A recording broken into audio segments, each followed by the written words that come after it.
Hey guys! Tonight we slip through the grand gilded gates of a royal palace, but not as honored guests.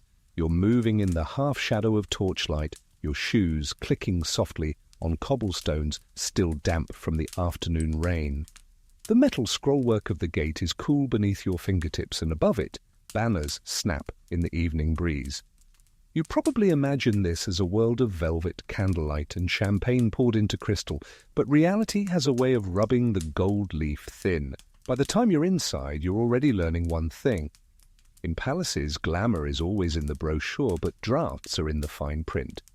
And trust me, you probably wouldn't survive 1 week here without longing for a normal, creaky old bed back home. So before you get comfortable, take a moment to like the video and subscribe, but only if you genuinely enjoy what I do here. And tell me in the comments where you're listening from and what time it is there right now. Now dim the lights, maybe turn on a fan for that soft background hum, and let's ease into tonight's journey together. The gate closes behind you with a heavy metallic groan, the kind that seems to echo through your ribs. The guards, tall, silent, wearing armor polished within an inch of its life, exchange the barest of nods. They're not here to welcome you, they're here to remind you that you're in someone else's world now. You step into a courtyard framed by marble colonnades, and you feel that mixture of awe and mild claustrophobia you get in any place designed to impress and intimidate at the same time. The air smells faintly of wet stone and horse tack from the stables tucked away to your left. A fountain burbles quietly in the center, its carved cherubs worn down by centuries, their marble eyes blind from years of rain. In the moonlight, the water looks silver, but you know better. In daylight, it's probably a little murky, thanks to the pigeons that treat it like their private swimming pool. You pass under an archway into a corridor so long it feels like it might just keep going into the next century. The floor beneath you is a chessboard of black and white marble, cool enough to make the skin of your ankles tingle. Tapestries hang on the walls, depicting heroic hunts and grand battles, all things you're meant to believe the royal family still embodies, even though half of them probably haven't ridden a horse in years. And there it is. The first of many surprises. The palace is cold, not chilly in the wear a sweater way, but cold enough that you half expect to see your breath if you exhale too quickly. The stone walls suck the warmth right out of you, and every now and then a draught snakes its way along the floor like an uninvited cat brushing past your legs. Historians still argue whether this chill was purely a quirk of architecture or an intentional choice to keep courtiers uncomfortable and alert. Either way, it means that the rich brocades and heavy robes you've seen in portraits weren't just for show, they were survival gear. The soundscape here is different from what you'd expect. Instead of the constant hum of modern life, there's a layered quiet, punctuated by the shuffle of a servant's slippers, the faint clang of a distant door, or the low murmur of voices slipping under a doorway before fading away. Somewhere above you, a clock chimes. You lose count of how many bells ring, not because you're distracted, but because you realize the palace keeps its own time, slightly ahead or behind the city beyond the gates, as if even the hours here refuse to match the outside world. And yet, for all its grandeur, there's something faintly worn about the place. You notice the corner of a marbled step, chipped from years of use, a patch in a tapestry where the color doesn't quite match, and the way some of the gold leaf on a carved column has flaked off, revealing the dull wood beneath. Royal life, you're starting to see, is as much about hiding cracks as it is about showing off splendor. In the great hall ahead, light spills from chandeliers like molten gold. You step closer, and your eyes are drawn upward to the candles, hundreds of them, each flame trembling ever so slightly. The heat they give off is swallowed almost immediately by the cavernous space. Still, the spectacle is undeniable. This is the kind of room designed to make visitors forget their own name. And maybe, for a moment, it works. You almost forget that outside these doors, life is ordinary, messy, and full of draughts that aren't accompanied by chandeliers. But here's the thing, in royal palaces, even beauty comes with an agenda. Every polished surface, every echoing footstep, every seemingly casual servant placement is part of a system that's been perfected over centuries.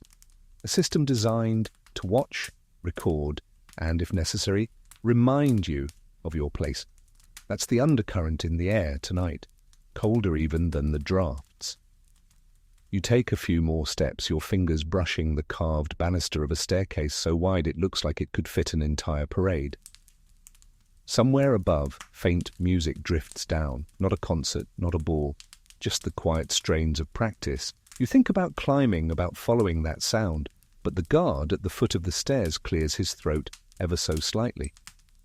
Not a threat, not a greeting, just a reminder that in this world, movement is permission-based.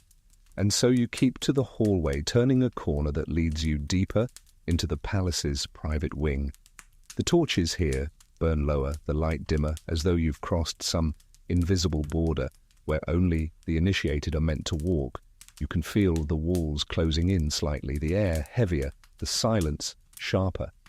The gilded gates might have been the entrance, but this narrowing, darkening passage is where you truly enter the palace's hidden life.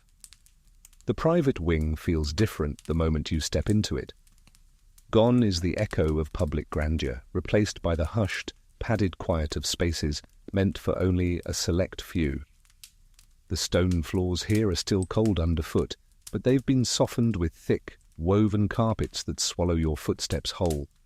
The colours are richer, deep crimsons, muted golds, and shadowy greens. The palette of power, but also of secrecy. You pass a tall, narrow window and catch a sliver of moonlight pouring through. It glances off the glass like liquid silver before falling onto a bed draped in layers of silk. At first glance, the bedding looks divine, a shimmering mound of fabric in the soft flicker of candlelight. But when you draw closer, the illusion thins. The silk sheets, yes, are real, and so smooth they seem to sigh beneath your fingertips. But the mattress beneath? Lumpy, uneven. You press down and find ridges like small hills and valleys, the uneven stuffing of wool, horsehair, and in some cases dried moss. Historians still argue whether this was a result of poor craftsmanship, or whether servants deliberately avoided replacing the stuffing too often, either from thrift or from superstition about disturbing a royal's sleeping fortune. The pillows, too, are a mixed bag, literally. Some are feather-filled and soft enough to sink into like a cloud. Others are overstuffed with coarse straw that crinkles and scratches against the case. Imagine a modern luxury hotel bed, but with the comfort randomized nightly, depending on which servants prepared the chamber. That was royal sleeping life. You could be sleeping on a cushion fit for a god one evening, and something resembling a sack of turnips the next. You wander to the side of the room, where a low chest sits at the foot of the bed. The brass latch is warm to the touch, having been near the fireplace earlier. Inside, folded with almost military precision, are spare sheets. Not white, as you might expect, but dyed in soft hues. Rose pink, pale blue, and, for winter, deep wine red. The colours were chosen not only for beauty, but to flatter the royal skin under candlelight. Yes, even in the 17th century, good lighting was a form of vanity. But the sheets weren't just for sleeping, they were props. On formal occasions, wedding nights, treaty consummations, royal births, and they were part of the spectacle, chosen to impress any witnesses who might be accidentally present. You glance toward the tall, carved bedposts and notice they've been worn smooth at the edges, as if many hands had gripped them over the decades. In this world, even furniture had a working history. One quirky detail catches your eye. At the head of the bed, tucked just beneath the pillows, there's a small sachet of herbs tied with gold thread. The scent is faint but distinct. Lavender, dried rose petals, maybe a pinch of valerian root. Some believed it calmed the mind, others thought it encouraged certain nightly activities. The sachet is one of those small palace secrets, the kind of detail never painted into royal portraits, but quietly maintained for centuries. You take a step back and your foot sinks into the edge of a rug, Not a grand tapestry-style carpet, but something furred, maybe sheepskin, its edges curling where the warmth from the fire doesn't reach. You imagine winter nights here, when the cold seeps through stone and silk alike, and the royal bedchamber becomes less a romantic haven and more a strategic layering of fabrics, furs and luck. Your eyes wander upward. Above the bed there's a canopy, thick, embroidered velvet, the kind that seems to drink in the light. It isn't just for decoration, it's a practical draft blocker. Palaces, for all their grandeur, were notoriously bad at keeping warmth in and weather out. The canopy created a miniature tent of heat, especially if the bed curtains were drawn all the way around. Inside, it could be surprisingly snug. Outside, you might as well be in a stone barn. And here's the twist. Despite all this careful layering, silk sheets weren't necessarily for comfort. They were for status. Silk is slippery, hard to keep straight, and in winter, icy to the touch until your body warms it. The idea that these were luxurious sleeping arrangements was more about display than practicality. Sleeping on them was the royal equivalent of wearing designer shoes that hurt your feet. It told everyone you could afford the discomfort. From the far side of the room, a door creaks, a servant slips in, silent as the shadows, without acknowledging you, because in this imagining you are unseen. They move to the hearth, stirring the embers back to life with a poker. Sparks dance briefly before settling into a glow. The servant replaces the logs with practiced precision, then pads over to the bed to smooth out the already perfect sheets. You watch them work and you realize this bed is not just a place to sleep. It's a stage that has to be set every night, regardless of who's in it. Some nights, perhaps the silk would be cool and welcoming. Other nights, it would be a lumpy reminder that even royalty couldn't always sleep well. And here's the most human truth.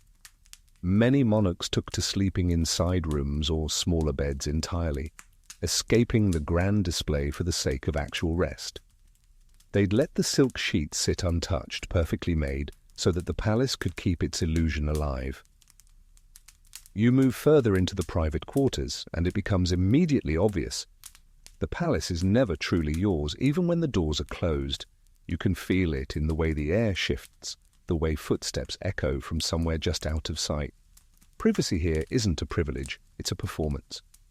And the cast, larger than you'd expect. Every corridor in this wing is lined with eyes. Not always obvious, but always there. A maid polishing the brass handles of a door that's already gleaming.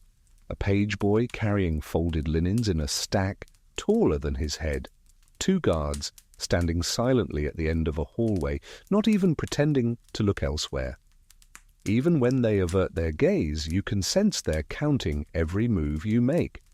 Historians still argue whether this constant surveillance was about protection, politics, or sheer paranoia. But either way, it meant one thing. No moment went entirely unseen. Royal life was like living in a theatre where the audience never went home. You step into a smaller chamber, at not the royal bedroom, but a kind of antechamber that serves as a buffer between public and private life. A servant is there, arranging trays of food and drink. The smell is pleasant. Warm honey, roasted nuts, maybe a hint of clove. But it's the arrangement that stands out. Every cup is placed just so, every piece of fruit polished to reflect the candlelight. You realize these trays aren't only for refreshment. They're part of the image. A door opens to your right and a royal attendant enters, followed by 2 more servants and, oddly, a scribe. The scribe carries a slim, leather-bound book and a quill tucked behind his ear. He glances around the room with the kind of casual disinterest only someone very aware of their authority can manage. You follow his gaze and notice that it lingers, not on the food or the decor, but on the bedchamber door. It dawns on you, this scribe isn't here for conversation. He's here to record. In many palaces, attendants were assigned to witness certain moments. The arrival of a guest, the departure of a spouse, the condition of a chamber in the morning. Sometimes they even noted which servants entered or exited during the night. In other words, your private life here is a ledger entry. The most unsettling part, the people who watch aren't always obvious. A decorative screen in the corner of the room is positioned just so, with a narrow slit that could allow someone to peer through. A slightly ajar wardrobe door might hide a quiet observer. Even the heavy curtains, when drawn, could conceal a servant pressed flat against the wall, listening for anything worth reporting. And it wasn't always sinister. Sometimes it was just protocol. If the king fell ill during the night, an attendant had to be there to fetch the physician immediately. If a political conversation happened after hours, a witness ensured there was no dispute later over what was said. But the effect was the same, a constant reminder that the walls here do in fact have ears. You pause near a long, narrow window set high into the wall. Outside, the courtyard is still lit by flickering torches. A lone stable boy crosses the stones below, leading a white horse by the reins. The horse's breath clouds the air, curling upward toward the light before vanishing into the night. For a brief moment, you imagine slipping outside, breathing the cold air without anyone watching. But then a cough behind you, polite but deliberate, pulls you back to reality. One quirky detail you can't help noticing: the servants' footwear. Many wear soft leather slippers or cloth-soled shoes to muffle their steps. It's not for their comfort. It's so they can move through the palace like shadows. You might not hear them coming until they're already in the room. This, combined with the endless reflective surfaces, polished floors, mirrored cabinets, gilded frames, creates a strange effect. You're never sure whether you're catching your own movement out of the corner of your eye or someone else's. You wander back into the corridor and pass a door that's slightly ajar. Inside, a young maid is kneeling, laying out garments on a low bench. The fabrics shimmer in the lamplight. Silks, satins, brocades. But it's the meticulousness that catches you. Each piece is arranged in the order it will be worn, every fastening checked twice. She notices nothing else in the world. This is her entire focus. And it clicks for you. Part of the reason privacy didn't exist here was because the palace machine required dozens of hands to keep its image flawless. Of course, this constant presence had its complications. It meant every whispered word could become tomorrow's gossip. A misplaced glance could be reported to someone eager to twist it into a political advantage. Even the smallest private moment could ripple out into the court's endless ocean of rumor. You keep walking, turning a corner into a narrower hall. Here, the walls are lined with portraits of past monarchs, each one staring down with a look that's half pride, half judgment. Their eyes follow you, or maybe it's just the flicker of the candlelight playing tricks.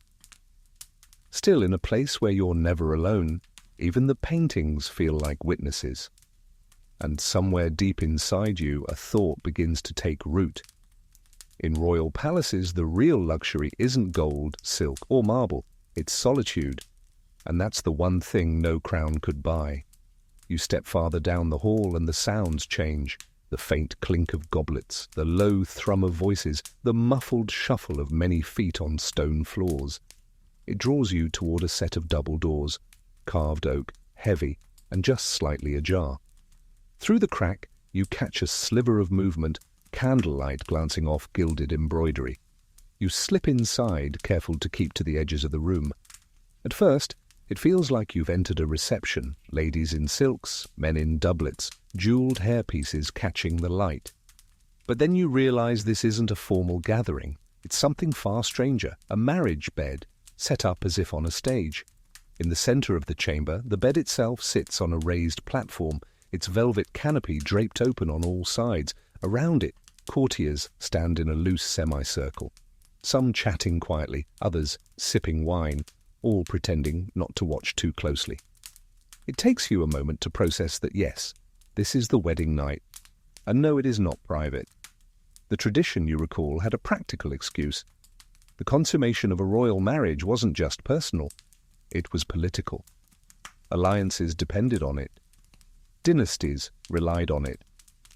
And so the court witnessed the event, often staying in the room right up until the couple was under the covers. Historians still argue whether this was actually enforced in every royal household, or whether some monarchs found clever ways to bend the rules. But here, tonight, there's no bending. The ritual is in full swing. You watch as attendants, women for the bride, men for the groom, perform the ceremonial disrobing. It's done slowly, layer by layer, like peeling away the pages of a very expensive book. The garments are folded and handed off to waiting servants, who whisk them away before they can wrinkle or absorb the scent of the fire. At each step, someone makes a remark. A jest here, a compliment there, as though this is all in good humour, when really it's a way of keeping the atmosphere just shy of unbearably awkward. The bride's hair is unpinned, dark waves falling down her back. The groom shifts in place, his expression caught between ceremony and discomfort. You can feel the room leaning toward them, like the collective breath of the court is pushing them toward the bed.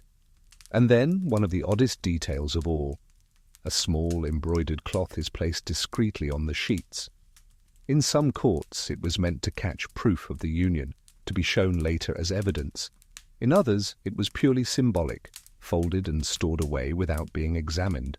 Either way, it turned what should have been an intimate moment into an artifact in waiting. You can't help noticing the tiny glances passing between certain courtiers, the ones who will carry the story of tonight into whispers tomorrow.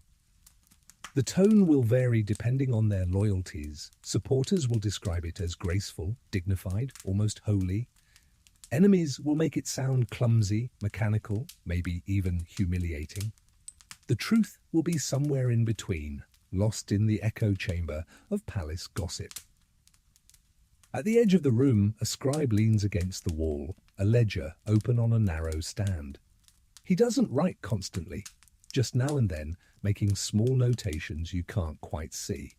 You wonder if he's recording the exact time the ritual begins, or perhaps noting who was present to witness it. Either way, it's a reminder. This night is as much a legal document as it is a personal milestone. There's a peculiar quiet when the couple finally retreats beneath the canopy. It's not silence exactly. The fire still crackles, the wine still pours, but a collective lowering of voices, as though the court has decided to respect the boundary of the curtains, at least symbolically. Some guests begin to drift toward the doors, murmuring their goodnights. Others linger, sipping slowly, waiting to be certain they've seen enough to satisfy the requirements of tradition. And here's the fringe tidbit you can't stop thinking about. In some royal courts, musicians would play softly outside the door during the wedding night, both to mask any sounds from within and to serve as a gentle timer. When the music ended, the witnesses would consider their duty fulfilled. If it was still playing, well, the performance wasn't over. You slip back toward the doorway, feeling the weight of the ritual settle in your mind. In a world where marriages could make or break empires, even the most private acts had to serve the state. And here, in the royal palace, the marriage bed wasn't a sanctuary, it was a stage, and the audience always had front row seats. You follow the lingering hum of conversation down a corridor that forks like a question you don't want to answer. Turn left, and you get politics at a desk. Turn right, and you get politics in perfume. You drift right. The carpets thicken, the lamps burn lower, and the air warms with a sweet, heavy scent of amber and crushed orange peel. This is the neighborhood of the palace where truths walk in soft shoes and carry fans. A door stands half open as if it has learned to be polite. Inside, not the Queen's rooms, but the apartments of a woman whose name the servants say more often than grace. The royal favorite, the official lover, the not-wife who can unmake a minister with a smile. On a side table sit folded notes, sealed with wax the color of pomegranate. Another tray holds porcelain cups, their rims painted with tiny gold vines. Someone cared enough to make decadence delicate. You feel again the lumpy give of a horsehair cushion beneath your hand and remember the silk sheets you met earlier. Beautiful, impractical, slippery as rumors. Here, the silk isn't just bedding, it's currency. If the Queen's corridors are a cathedral, these rooms are a theatre. Floral screens, low chaise longues, a harpsichord with one key slightly sour, and an audience of hand-picked attendants who know when to cough and when to vanish. The favourite appears not at all surprised to find you watching, which is good, because in this palace you're never really unseen, only politely ignored. Her gown looks like poured wine. Her laughter is the sort of soft bell that makes courtiers lean in. She has learned the essential palace law: affection is a lever, and you never push it all the way down. Here's your mainstream historical fact for the night. At the court of Louis XIV, the position of maîtresse en titre, chief mistress, was practically an office, with apartments, staff, and a budget. The king's official favourites signed petitions, brokered meetings, and sometimes recommended bishops, which, depending on your sense of humour, is either poetic or alarming. And in Restoration England, Charles II openly recognised mistresses like Barbara Villiers and Nell Gwynn. Parliament groaned, pamphleteers sang, and the nurseries filled with polite euphemisms. A lady-in-waiting glides through like a well-trained swan, placing a bowl of sugared almonds on the table and adjusting a bouquet so that one white carnation faces the door. You wouldn't notice, but she does it every night. The flower's position is a signal the king has already come and gone, or he is still expected, or tonight belongs to diplomacy, not distraction. In a world with few honest calendars, flowers become schedules in disguise. The favourite's desk is tidy in the way a battlefield is tidy after flags are planted. Drawers slide with the faintest sigh, revealing secret compartments for letters, some from the monarch, some from ministers, some from enemies who prefer velvet to daggers. And here comes your fringe tidbit.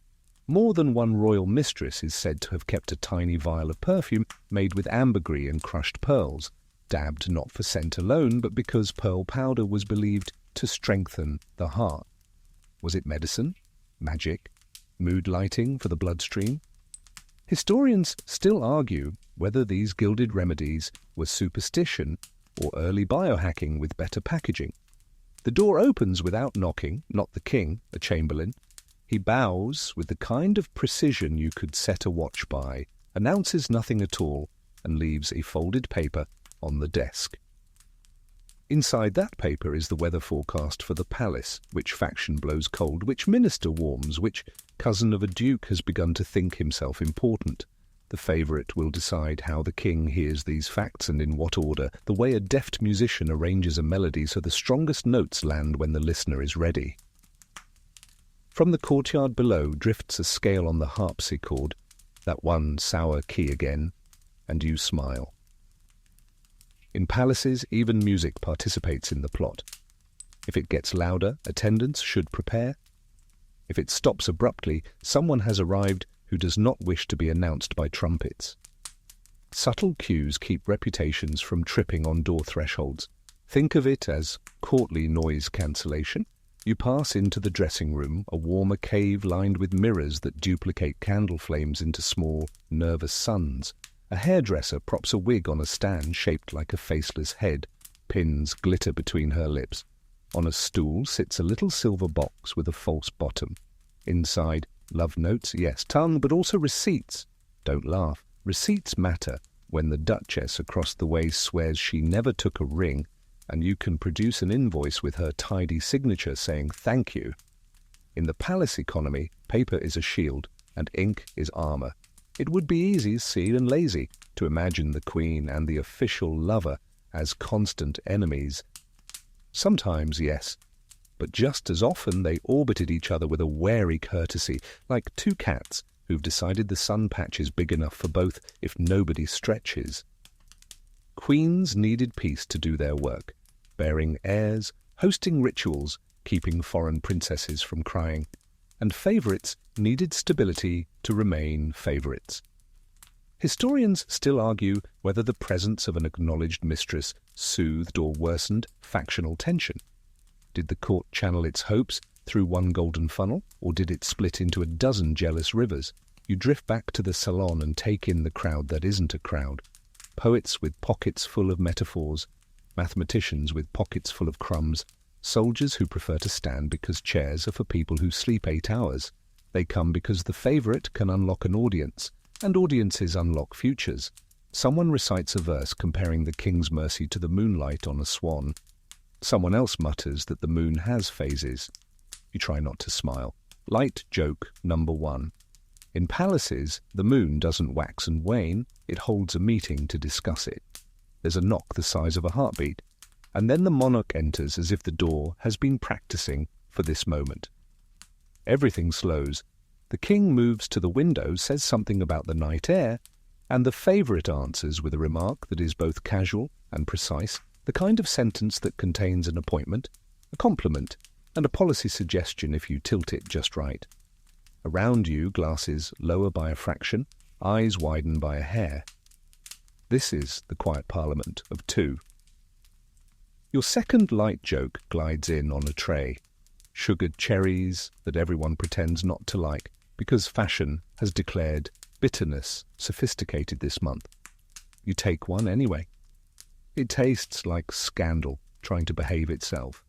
If you're still cataloguing realities, add this. The favourite's position is never permanent. Favour is a candle near a draught. Remember those palace breezes that snuck under doors and into beds? They blow through here too. A whisper about an indiscretion, a new face in a different corridor, a minister with a ledger of debts. And suddenly, apartments are swapped, jewels are returned, and musicians learn a new tune to muffle a different door. Lovers in palaces live by the weather, and the weather is written by people with quills. Another mainstream anchor because you like your history with seatbelts. Madame de Pompadour under Louis XV held influence not merely in the king's chambers, but in arts and architecture. She sponsored writers, shaped taste, and sat for portraits that became billboards for power with better lighting. Meanwhile, in Spain and Austria, so-called morganatic marriages, unequal unions, tried to keep love out of the inheritance game, which worked about as well as telling a cat to stop noticing boxes. A soft commotion at the threshold. A small boy, a page carrying a velvet cushion with a trinket on top, trips and the trinket rolls under a chair. You reach down, habit, and a guard's cough reminds you. Permission-based movement, always. The favourite laughs lightly, plucks the trinket from the shadows herself, and tousles the boy's hair. A tiny gesture, a very loud message. Benevolence is cheaper than enemies. That's your third light joke. The palace invented customer service. It just forgot to add refunds. Night deepens. The king lingers. A minister is admitted and dismissed in the space of a candle's breath. From somewhere in the service corridor comes the scent of fresh beeswax. The maids are already polishing tomorrow. You think of the sachet of lavender tucked beneath royal pillows, the canopies that hold warmth like secrets, and understand the through line. Everything soft here has an edge. Just before you slip away, the favourite moves to the harpsichord and touches that one sour key. It pings. A cracked star in a velvet sky. She smiles at the floor, the way a sailor smiles at wind. It tells her which way the currents go. On your way back into the hallway, you hear 2 footmen debating in whispers whether the Queen smiled earlier at the favourite or merely showed teeth. Historians still argue whether small, courtly graces were strategies or reflexes. In palaces, even expressions have footnotes. You pass the portraits again. Kings, queens, and people, the labels generously call companions.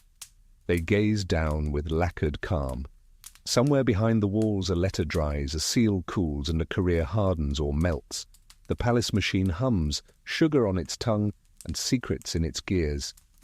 And you keep walking because you've learned the most pragmatic lesson of all.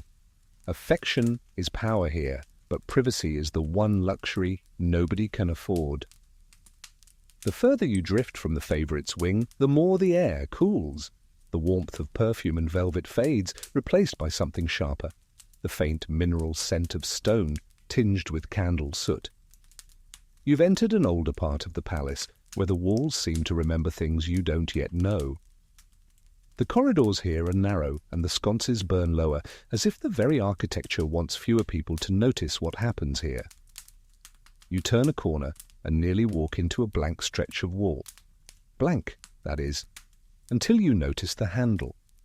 Not a proper door, just a small iron latch set flush with the panelling. You pull, and a section of the wall swings open with a sigh, revealing a passageway barely wide enough for you to turn sideways in. The air inside is cooler still, tinged with the faint smell of dust and beeswax. These are the palace's secret arteries, the servants' ways, the back stairs, the corridors meant for movement without notice. Here, discretion is built into the blueprint. In the daytime, courtiers parade through gilded halls. At night, the real traffic moves here. These routes allow a king to leave one bed and appear in another before dawn, or a messenger to slip between wings without crossing the public galleries. They are not in the official tours, but they are always in use. Historians still argue whether these passageways were designed originally for safety, an escape route in case of attack, or for convenience in matters the court didn't wish to discuss aloud. Either way, they have seen more whispered conversations and hurried footsteps than the grand ballroom ever has. You step inside, your hand grazing the rough plaster of the wall. A narrow staircase spirals upward, worn smooth in the middle from centuries of careful feet. Above you, you hear the faintest creak, not threatening, just the ghost of someone else's movement ahead. The sound fades quickly. Whoever was there has already slipped away. One fringe tidbit you can't help but savour. In certain palaces, hidden doors were disguised not just as plain walls, but as full bookshelves. The books were carved wood, painted with false titles, each one a small lie to keep the door's existence quiet. You imagine some future historian pulling one and finding not a dusty volume but a draught of cold air from a space no map records. At the top of the stairs, the passage forks. To the left, a low door opens into a viewing nook, a sliver of space with a narrow lattice window looking into the royal chapel. From here, you could see and hear without being seen. To the right, the passage slopes gently downward toward the kitchens, the scent of bread and roasting meat riding the air. But between them is a third door, locked from this side, which you suspect leads straight into a private chamber. Maybe the king's study, maybe the queen's dressing room. Locks in palaces are curious things. They're not necessarily there to keep everyone out. Just the wrong kind of everyone. A footman with the right errands can pass through. A courtier with outstanding cannot. And the truly clever keep duplicates of the keys in places nobody thinks to check. Behind a loose stone in a stairwell, or inside a jar of sugar in the kitchen pantry. You move deeper along the passage, the light from your candle stuttering against the walls. Ahead, the ceiling dips so low you have to crouch, and then suddenly it rises into a small, square landing. Here, you find a curious object, a simple, wooden bench polished smooth by years of use, positioned directly beneath a vent in the wall. The vent is small, covered by an ornate iron grille, and if you lean close, you can hear voices. It's a sitting room on the other side, by the sound of it. A man is speaking, his tone sharp, the rhythm of someone dictating instructions. A woman replies, her voice measured but firm. You catch fragments. Before the envoy arrives. Tell her to wait until the moon sets. No, he doesn't know. It's palace business, the sort that will be wrapped in ceremony when it reaches the public eye, but in here, it's stripped to bare strategy. You pull away, mindful that in palaces even curiosity can be dangerous, but the bench stays in your mind, a listening post built right into the walls, a reminder that secrecy and surveillance have always been a matched pair here. One mainstream historical fact settles into place. In England's Hampton Court, Cardinal Wolsey had entire networks of backstairs and concealed doors connecting his private rooms to Henry VIII's. In Versailles, the so-called secret du roi was a literal network of informants and private passages that let Louis XV bypass his ministers entirely. This wasn't paranoia, it was palace logistics. At the far end of the passage, you emerge behind a heavy tapestry in a dimly lit gallery, and the tapestry itself is a work of art, a hunting scene in rich greens and browns. But up close, you see a small tear near the bottom, the kind that happens when a hurried shoe catches the edge. Someone's been through here recently. You let the fabric fall back into place and step into the gallery proper. It's empty except for the quiet tick of a clock and the faint draught sneaking in from a cracked window. The whole palace seems to exhale around you. The official corridors breathing one way, the hidden ones another. And here you are, caught in between, walking the line where ceremony and secrecy overlap. The gallery narrows into a dim corridor, and with every step you take, the air changes. Softer, warmer, with a faint sweetness that clings like invisible lace. It's the unmistakable presence of perfumes and powders drifting out from a half-open door ahead. You pause just outside, and the glow of candlelight spills across the polished floor, catching on small motes of something fine and shimmering in the air. You step inside, and the scent envelops you completely. It's not the sharp, heady perfume you might expect from court. This is layered and deliberate. Notes of rosewater, orange blossom, a hint of cinnamon, and something darker, resinous, like the last breath of a dying ember.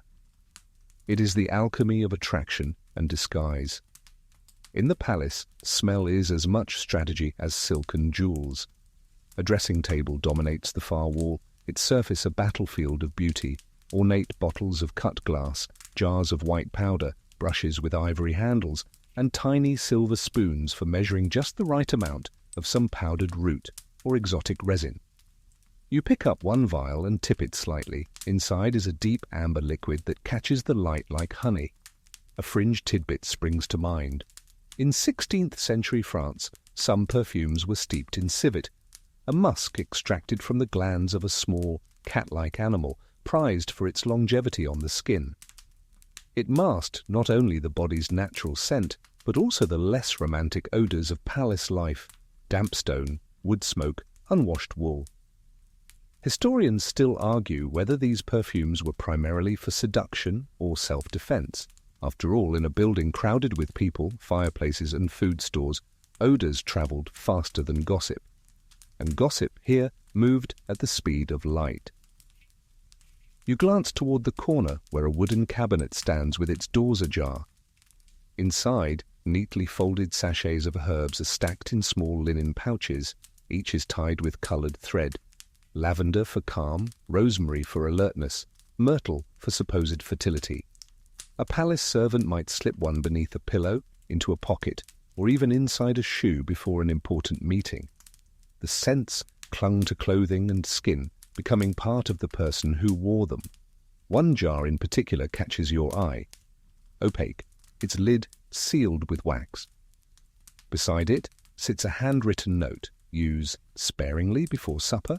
You pull the jar closer and crack the seal. The smell is sharp and earthy, like crushed ginger root.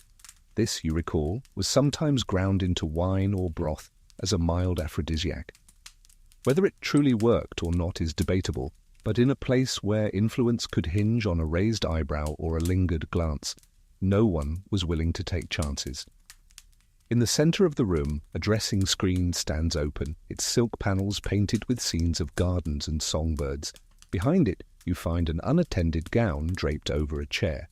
The fabric is heavy brocade, but inside the bodice, sewn into the seams, are tiny sachets, scent stitched right into the garment so that it would release in gentle waves as the wearer moved. It's an intimate detail, invisible to the eye, but unmistakable to anyone who came near. And here's your mainstream historical anchor. At the court of Queen Elizabeth I, elaborate perfumes were considered both a sign of wealth and a political tool. Courtiers competed to present her with the rarest scented gifts, knowing that fragrance lingered longer in memory than most compliments. Meanwhile, in Versailles, perfumed gloves were all the rage, both a luxury and a way to mask the unpleasant smell of tanning chemicals. You run a hand over the dressing table and find a dusting of fine powder, not cosmetic, but something medicinal. It could be powdered iris root used to freshen breath when mixed with wine, or perhaps a blend meant to dab on the skin to keep away biting insects. In a palace where windows opened onto gardens, flies and gnats were not only a nuisance, but an unseemly distraction during courtly encounters. The attendant's arrival is sudden but unhurried.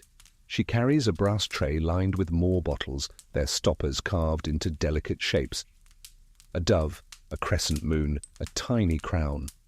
She doesn't look at you, doesn't speak, but moves with the assurance of someone who knows exactly which scents to place where. One goes near the bed, one on the mantel, one in the corridor just outside. These are not random. They're a map of influence, each fragrance marking a territory. From somewhere beyond the walls you hear faint music, a harp, plucking notes that rise and fall like a conversation in another room. The attendant pauses as if listening for some cue you can't hear, then replaces the jar of crushed ginger and slips away. Left alone again, you realize that every breath you've taken here has been shaped by someone's choice. What to reveal, what to hide, what to amplify. In the palace, even the air is curated. And the person who controls the air can shape the mood of an evening, the course of a conversation, even the balance of power. You step back into the corridor, the scent still clinging to your hair and sleeves. It trails after you like a whispered reminder. In the royal palace, glamour isn't only seen, it's inhaled. The corridor beyond the perfume chamber is longer, narrower, and lit by wall sconces, spaced far enough apart that pools of shadow gather between them.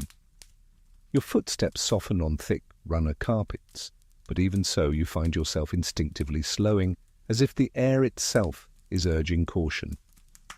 This part of the palace is quieter, not because it's empty, but because it's governed by rules, the kind you can't find written anywhere, yet everyone here seems to know. You stop before a carved wooden archway. Its design is intricate but severe, straight lines, repeated patterns, and no whimsical flourishes. It's a subtle signal. You've stepped into the domain where etiquette holds more authority than any monarch. A courtier glides past you, posture so perfect you could balance a glass on his head. He doesn't look at you, not out of rudeness, but because looking without reason can be a breach in itself. That's the first thing you notice. Here, even glances have their own hierarchy. Historians still argue whether the dizzying etiquette of royal courts was born from genuine respect for tradition, or whether it evolved as a tool to keep everyone slightly off balance. Either way, it worked. In this world, a handshake might be forbidden, a curtsy measured to the inch, a bow adjusted depending on the hour of the day. A side table against the wall holds a silver basin filled with water, the surface disturbed only by the faint ripple of movement from an attendant's hand. Guests arriving here must wash their fingers, not for cleanliness alone, but as a symbolic shedding of whatever clung to them from the outside world.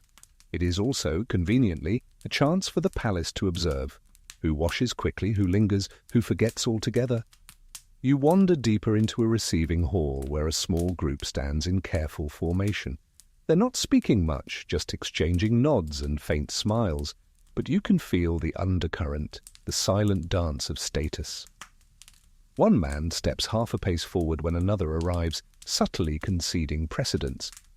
A woman adjusts her skirts to reveal the correct emblem embroidered on the hem, signaling allegiance to a certain faction. In one corner, a steward is quietly correcting a young page on the proper way to present a letter, not with the fingers curled over the seal, but with the seal facing the recipient, both hands supporting it and head slightly inclined. That single gesture carries the weight of centuries, and to get it wrong in front of the wrong eyes could mean more than simple embarrassment. And here's your mainstream historical fact for the night. In the French court at Versailles, there were over 100 distinct rules governing how to interact with the king alone, from which titles to use depending on the time of day to how far away you should stand when addressing him. In some cases, an entire audience could be granted or denied based solely on whether a noble remembered to bow at the correct distance. At the far end of the hall, you notice a narrow, carpeted strip leading to a raised dais with 2 gilded chairs. They're empty now, but the space around them is charged. You can tell this is where audiences are held, petitions granted, and subtle humiliations delivered in public view. In palaces, praise might be private, but correction was often made in front of as many people as possible. A reminder that favor is not a right. your fringe tidbit comes from a different palace entirely. In 18th century Vienna, Empress Maria Theresa reportedly kept a small box of lace handkerchiefs at her side during audiences. If she offered one to a courtier, it meant the conversation had gone well. If she kept them folded, the message was equally clear. To the uninitiated, it seemed a harmless quirk. To the initiated, it was a code that could make or break a career. As you linger near the dais, a hush spreads through the room. A noblewoman enters, tall, deliberate, her gown whispering against the floor. Every head tilts just slightly toward her, not enough to break decorum, but enough to register acknowledgement. She makes no eye contact, her gaze fixed ahead, but she leaves in her wake a ripple of calculated movements, people shifting position, adjusting posture, ensuring they are seen in relation to her. The atmosphere is almost like that of a high-stakes card game where no one is allowed to touch the cards. Every action is subtle, every reaction measured. The rules here don't just dictate how you behave, they dictate how you think about behaving. You don't move without considering the implications. You step back toward the shadows along the wall. In the distance, a faint draft stirs one of the tall curtains, revealing the edge of another doorway. You can tell it doesn't lead to a public space. There's no gilding, no ceremonial flourish, just plain wood, worn smooth by many hands. It's the kind of door that connects to a working corridor, where the etiquette is different. Less ritual, more survival. But here, in this hall, you feel the weight of the unspoken law. In the palace, even silence has rules. And the wrong kind of silence can be just as dangerous as the wrong word. You slip through the plain wooden door behind the curtain, leaving the rigid geometry of the etiquette hall behind. The corridor beyond is dim, quieter, and lined with narrow alcoves where shadows cling like old companions. The air smells faintly of beeswax and damp stone, but underneath it, there's something else. Something metallic. You follow the scent until it leads you to a small chamber, lit only by 2 tall candles on iron stands. Inside, the atmosphere is thick, almost ceremonial. At the center of the room stands a bed, low, heavy, its carved posts draped in crimson fabric. But it isn't arranged for sleeping. The sheets are turned back neatly, almost too neatly, and on the floor beside it is a narrow strip of woven carpet, just wide enough for 2 attendants to stand shoulder to shoulder. It takes you a moment to realize what you've stepped into. A ceremonial disrobing room, the place where rulers, and sometimes their brides, were undressed before the eyes of a small, select audience, each movement part of a carefully choreographed ritual. You've heard about this before. In certain royal courts, particularly in 15th and 16th century Europe, the act of preparing for bed was itself a public affair. A monarch's body was considered a symbol of the state, and attending its daily routines was a mark of privilege. Some saw it as an honor, others, privately, saw it as an intrusion dressed up as tradition. Historians still argue whether these ceremonies began as genuine care for the ruler's well-being or as an excuse for the elite to prove their proximity to power. The candles flicker as you approach the bed, and you notice something unusual at the foot, a low, padded stool. Not for comfort, but for stability, so that the ruler could step onto it as attendants removed layers of clothing in a precise sequence. Shoes first, then outer garments, then jewelry, each piece handed to a designated courtier whose role for the evening was fixed in advance. In this room, nothing was left to improvisation. On a nearby table rests a lacquered box, its lid slightly open. Inside, folded in soft cloth, lies a ceremonial gown, not nightwear in the modern sense, but a loose robe embroidered with the royal crest. It would be worn only after the audience was dismissed, signaling that the public portion of the night was over. Until then, the monarch was still on display. A fringe tidbit comes to mind. In the court of Louis XV, the coucher, the king's official bedtime ritual, dinner was attended by as many as 100 people on busy nights.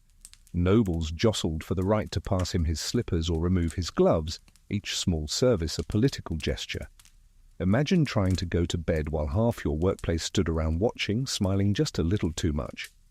In this smaller chamber, the scale is reduced, but the principle is the same. You can almost hear the rustle of silk as a noblewoman leans forward to unpin a jewel from the ruler's hair, the faint metallic click as another courtier unclasped a necklace. The attendants would speak in low voices, perhaps offering compliments, perhaps slipping in a hint of news meant to linger in the ruler's mind before sleep. You run your fingers over the crimson fabric of the bed, feeling the fine weave. It's warm, faintly so, as if the candles have been heating it for hours. The padding beneath is uneven, not unlike the lumpy mattresses you've already met elsewhere in the palace. Comfort, here, is always secondary to spectacle. In the far corner, a folding screen hides a small washstand and a basin of water. You lift the pitcher and catch the faint scent of rose, not for drinking, but for rinsing the hands and face before bed. Even the water is part of the theatre. Mainstream historical fact: in Tudor England, Queen Elizabeth I's nightly preparations involved an array of attendants who handled everything from removing her elaborate wigs to preparing the bedchamber with warmed sheets. Privacy was rare, trust rarer still. The floor creaks behind you. You turn, expecting an attendant. But the doorway is empty. The sound fades into the walls, as though someone passed by in a hidden corridor you can't see. In a place like this, even the smallest noise feels intentional. You step back toward the door, and before you leave, you glance once more at the bed. In the flicker of the candlelight, you realize that the room itself is a paradox, a place of both vulnerability and control. The body here is human, but the ceremony around it is built to remind everyone, including the one undressing, that it belongs to more than just itself. And you can't shake the thought, in the palace, even the act of putting one's body to rest is never entirely restful. The corridor bends like a ribbon and drops you into a quieter wing, where the floors don't try so hard to echo. You pass a window slit, feel that familiar palace draft snake around your ankles, the same impolite breeze that tugged at canopies and turned silk sheets into ice. And then you spot it. A door with no ornament, only a neat brass plate engraved with a single word that explains everything and nothing. Cabinet. Inside, the room is square, efficient, and aggressively tidy. A large table sits in the center, bare except for a stack of folded letters and a small tray holding sticks of sealing wax in sober colors, black, burgundy, and a grim shade of brown that looks like the word confidential felt. Along the wall, pigeonholes hold correspondence labeled by hand: invoice, household, religious, the Queen's hand, miscellany, a polite umbrella under which all kinds of impolite secrets can shelter. You realize with slow dread and a tiny smile that this is where love letters go to become other people's business. In royal palaces, ink is not romantic. Ink is evidence, and it rarely goes anywhere without an escort. A clerk sits at the table, sleeves rolled, spectacles perched halfway down his nose, a man whose face suggests he's seen every human emotion, then had to index it alphabetically. He doesn't notice you. He's busy warming a knife over a candle, the blade glinting in the low light. Next to the candle, a small pot of water quietly steams. He holds a sealed letter over the vapor just long enough for the wax to soften, then slides the knife beneath the flap with a delicacy that would impress a surgeon. The seal comes away clean. The paper opens with a whisper. Somewhere, a poet would call that sound tender. Here, it sounds like policy. You drift closer and read over his shoulder, not the words, because privacy is still a costume you like to wear, but the shape of them. Loops that lean toward the margins, a flourish after the signature, a hand used to getting its way. The clerk reads, pauses, and makes a small note in a ledger, so neat it could be tiled on a floor. Then he presses the warmed seal back into place and gives it a quick kiss of beeswax, leaving the envelope looking untouched to anyone who values romance more than humidity physics. Mainstream historical fact. In many early modern courts, France, Spain, the Habsburg lands, Royal correspondence was routed through secretaries and state councils as a matter of course. Even supposedly private letters from queens to their families were often opened, summarized and filed before being forwarded. In England, the spymaster Francis Walsingham famously intercepted and decoded letters, love notes and treason mingled, for Elizabeth I, a reminder that paper hearts can be state papers in disguise. You spot a row of sand shakers near the ledger, tiny metal pots filled with fine grains used to dry ink. One is labelled with a discreet royal cipher, another with a flower. The clerk sprinkles sand across a freshly copied page, tilts, taps and raises the grains back into a dish with satisfying economy. Watching him, you understand something fundamental. The palace doesn't destroy gossip, it standardizes it. A second clerk appears from a side door with a bundle of ribbons and a small stamp that looks like an acorn. He's the resealer, a profession you didn't know existed but now can't stop respecting. With the right pressure and a steady hand, he can make a reclosed letter look like it has never known air. The two men work without speaking, as synchronized as the musicians who played to muffle wedding nights. In this palace, even silence has an assembly line. The room smells faintly of wax and iron gall ink, a metallic tang that reminds you of the ceremonial disrobing chamber's scent of warmed metal and rose water. Different rituals, same message. What feels private rarely is. A draft slinks under the door, nudging a corner of parchment, and you think of all the breezes in this palace that behave like nosy aunts. First light joke. In royal residences, even the heir signs the non-disclosure agreement. It just never reads the fine print. On the far wall hangs a curious device, a little mahogany press with a screw top, a copy press for taking transfers of letters. The clerk lays down a dampened sheet, places the letter on it, closes the lid, and turns the screw. A few seconds later, he opens it to reveal a ghost of the letter on the new page. Not perfect, but legible enough to file. You remember the harpsichord in the favourite's salon with the one sour key and think, even music left its shadow, why shouldn't words? Historians still argue whether the most invasive letter-opening practices sprang from genuine security needs or from the irresistible temptation of palace curiosity dressed as duty. If a courier was late, did the cabinet open more? If a rumour ran hot, did the wax soften faster? The debate lingers like perfume stitched into a bodice. Your fringe tidbit arrives wrapped in ribbon. Some courts kept decoy seals, master impressions of noble crests for emergency resealing. The cupboard above the desk holds a velvet tray of them, each tucked into a little pocket and labelled in an exacting hand. There's something both impressive and chilling about the craftsmanship. Every nick reproduced, every flourish faithful. It's forgery as housekeeping. A side door opens and a woman enters in plain, well-cut linen. A reader. She takes a seat with a stack of letters tied in green string. One by one she reads aloud in a voice pitched not for drama but for transcription speed, while a younger assistant copies the gist. The Duke expresses gratitude. The Duke suggests the bishop be promoted. The Duke encloses verses that are probably not original. Occasionally a phrase makes her eyebrow lift 0.5 millimeter. Scandal, trying to climb out of an envelope. She flattens it with punctuation. You peer into a lower drawer and find something that makes you grin. A handful of little paper cutouts shaped like leaves. The clerk calls them figs. He pastes them over names in copies meant for broader circulation. A polite nudity screen for reputations. His Grace and a certain fig met at the fig, the record will read, and the right people will know which fig is which. Second light joke, in palaces the fig leaf isn't a metaphor, it's a stationery expense.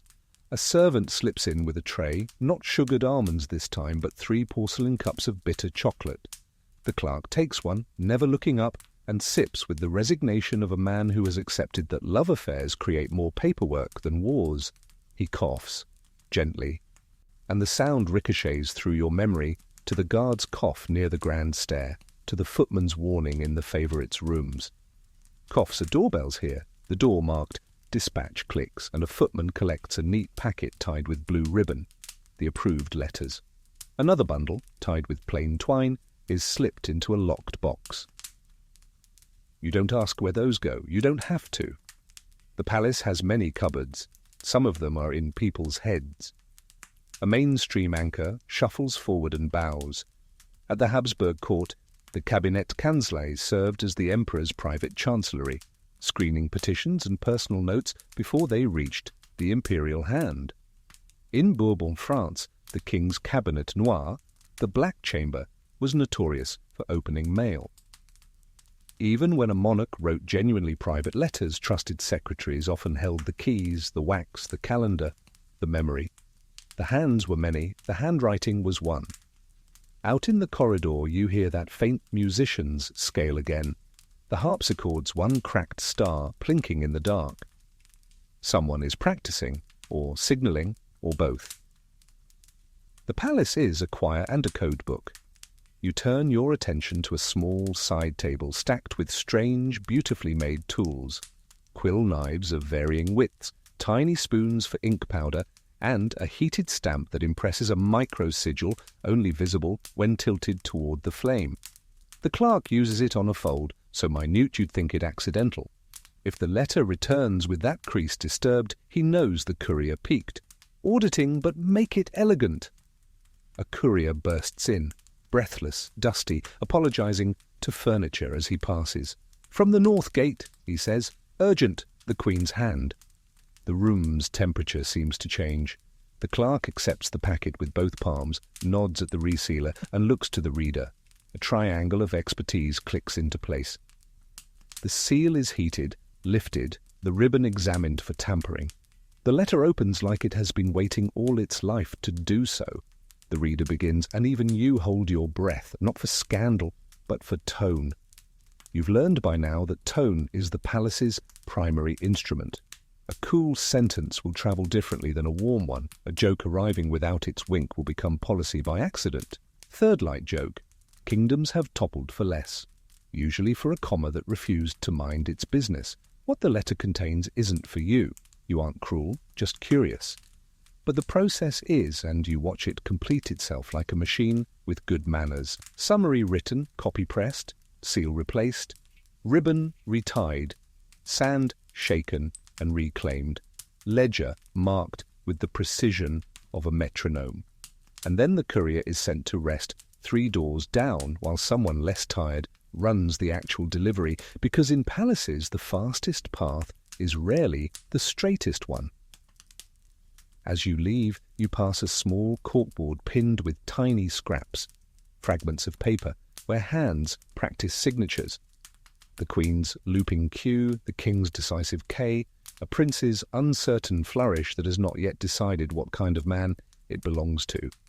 Each practice line is a baby oath. Each will one day become a treaty, a pardon, or a heartbreak. On the threshold, a familiar draft slips under the door and flicks your sleeve like a bored cat. You think of the lumpy beds dressed in silk, the sachet of lavender stitched into seams, the ceremony of unpinning a day from a monarch's hair, the favourite's sour harpsichord key, the etiquette that turns silence into an instrument. And now the letters that blush before strangers and then go out pretending they don't. Historians still argue whether love in a palace can exist without supervision, or whether supervision quietly becomes the love itself. Attention as currency, observation as intimacy. You don't know, you only know that in this place words must survive more than distance. They must survive being opened, mirrored, pressed, and resealed, then read by the eyes that matter most, the public ones. You step back into the corridor, a candle gutters, writes itself, and the wick smokes for a heartbeat before behaving. The palace inhales. Somewhere, a clerk turns a page. Somewhere else, a signature dries, and the letters, buttoned up again, go to find the people who wrote them, carrying, like perfume, the faintest trace of someone else's breath. You wander onward, away from the tidy, ink-scented confines of the letter cabinet, into a wing where the ceilings grow taller and the walls seem to lean in as if to eavesdrop. The air shifts again. Warmer here, with the faint musk of fabric that's been shut away too long, mixed with the lingering perfume of visitors who were never meant to stay the night. You step into a room that doesn't fit neatly into the categories you've seen so far. It's not a bedroom, not a salon, but something in between. A chamber where private meetings blur into something softer, and softer meetings harden into politics. In the royal palace, the bedposts are rarely the only pillars holding up power. The furnishings are lavish without shouting about it, tapestries in colours that flatter candlelight, armchairs positioned for conversation or interrogation. And in the corner, a couch draped with an embroidered coverlet that could be whisked away to make room for something less formal. On a small table near the fireplace sits a bowl of fruit, gleaming under the firelight. Grapes with that faint, powdery bloom still clinging to their skins, figs split to show their ruby hearts. A man and woman sit across from each other, neither touching, but their posture tells you this is not a random audience. Their conversation is pitched low, their words too quiet for you to hear. But the rhythm, the lean forward, the pause, the sideways glance, suggests this is less about what's spoken and more about what's not. Here, the royal mistresses and official lovers weave themselves into the fabric of the court, not just in the bedchamber, but in the Council of Whispers. Mainstream historical fact in many European courts, Bourbon France, Stuart England, the Spanish Habsburgs, the monarch's acknowledged lover often acted as a political broker. They might advocate for allies, temper the ruler's anger, or serve as an unofficial ambassador in delicate negotiations. The position was as dangerous as it was powerful. Influence could vanish overnight, and the same charm that opened doors could be turned into a weapon by rivals. Your fringe tidbit: in the court of Catherine de' Medici, one notorious mistress was rumoured to wear a ring filled with powdered pearl mixed with vinegar, a concoction believed to be both a beauty aid and, if necessary, a discreet poison. Historians still argue whether it was real or just the kind of gossip that made enemies seem more exotic. Near the hearth, a lady-in-waiting pretends to busy herself with embroidery, but her eyes flick up at precise intervals. She is the human equivalent of a locked cabinet, keeping the memory of this meeting, should it ever be needed, yet not interfering. You suspect she'll recount the seating positions, the tone, and even the fruit choices to someone else before the hour is out. On a small sideboard, a crystal decanter catches the firelight, its contents a deep garnet red. The cups beside it are mismatched, one plain, one engraved, as if to mark who drinks which. In palaces, even glassware can be a language. You remember the coded flower arrangements in the favourites' rooms and realise the same thinking applies here. Nothing is ever just a cup, a curtain, or a candle. You drift toward a set of tall windows, their curtains drawn back just enough to reveal the moon-silvered gardens below. You can picture how these same gardens have been used as discreet rendezvous points, hidden by hedges and softened by night. The palace is full of such spaces, the in-between places where formality bends and real conversations slip through. The man leans forward, resting an elbow on his knee, and the woman's gaze sharpens. A small signal that the discussion has turned serious. They don't notice you, but you feel the temperature of the room shift, the fire crackling a little louder in the quiet.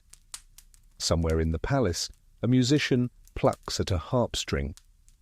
The sound drifts in like a reminder that this is all part of the same performance. Historians still argue whether royal mistresses wielded lasting political power or if their influence was always borrowed, fragile as the favour it depended on. What's clear is that their role blurred the line between personal and state affairs, and that in rooms like this, alliances could be forged over whispered confidences and a plate of figs. You take one last look before you slip out. The lady-in-waiting's needle flashes in the firelight.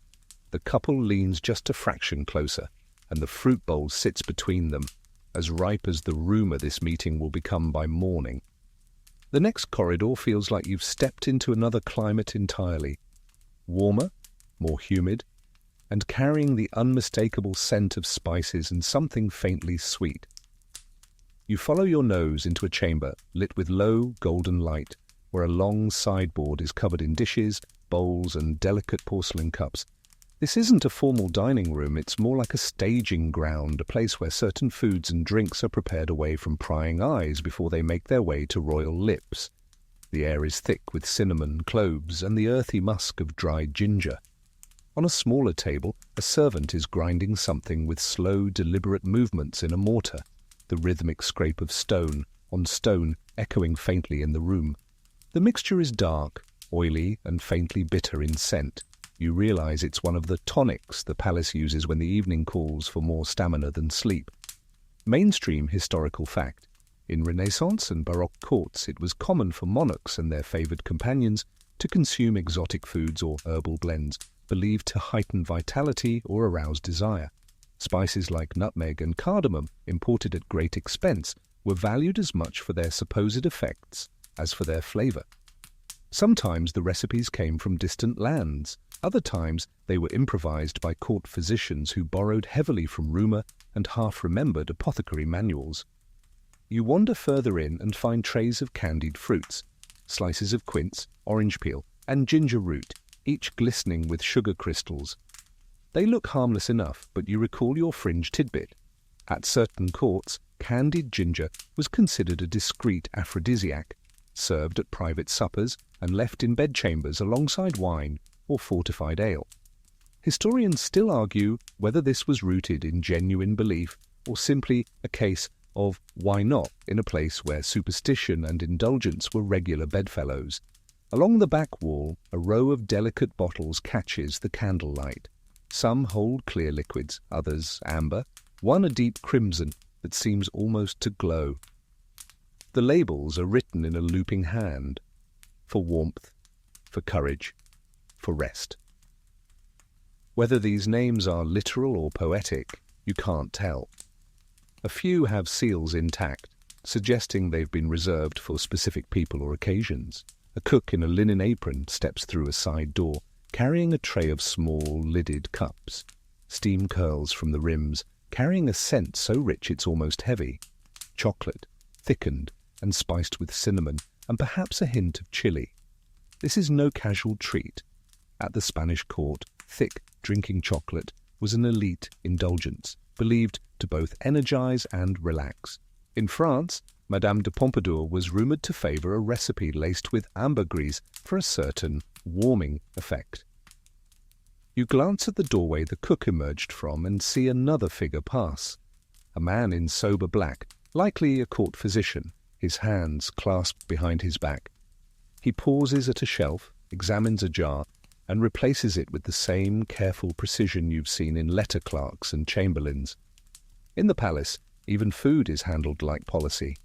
Checked, confirmed, and often tasted by someone whose job is to stand between the royal stomach and ill intent.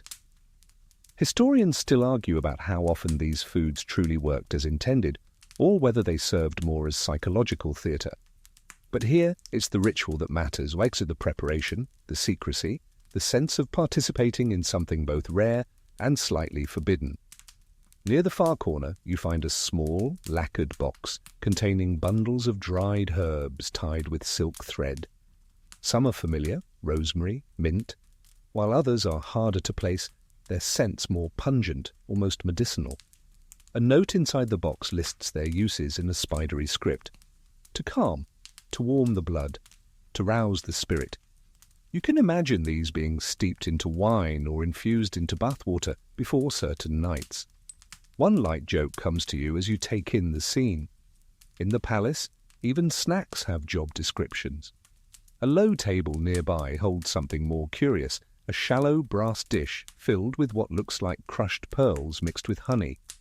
You recall reading about this in a court memoir, a supposed beauty tonic meant to be licked from a spoon or stirred into warm milk. Whether it improved one's allure or merely one's dental bills is another question entirely. A footman enters, glances at the trays, and lifts one of the lidded cups. He tucks it into a small velvet carrier designed to keep the contents warm, then disappears toward the royal apartments.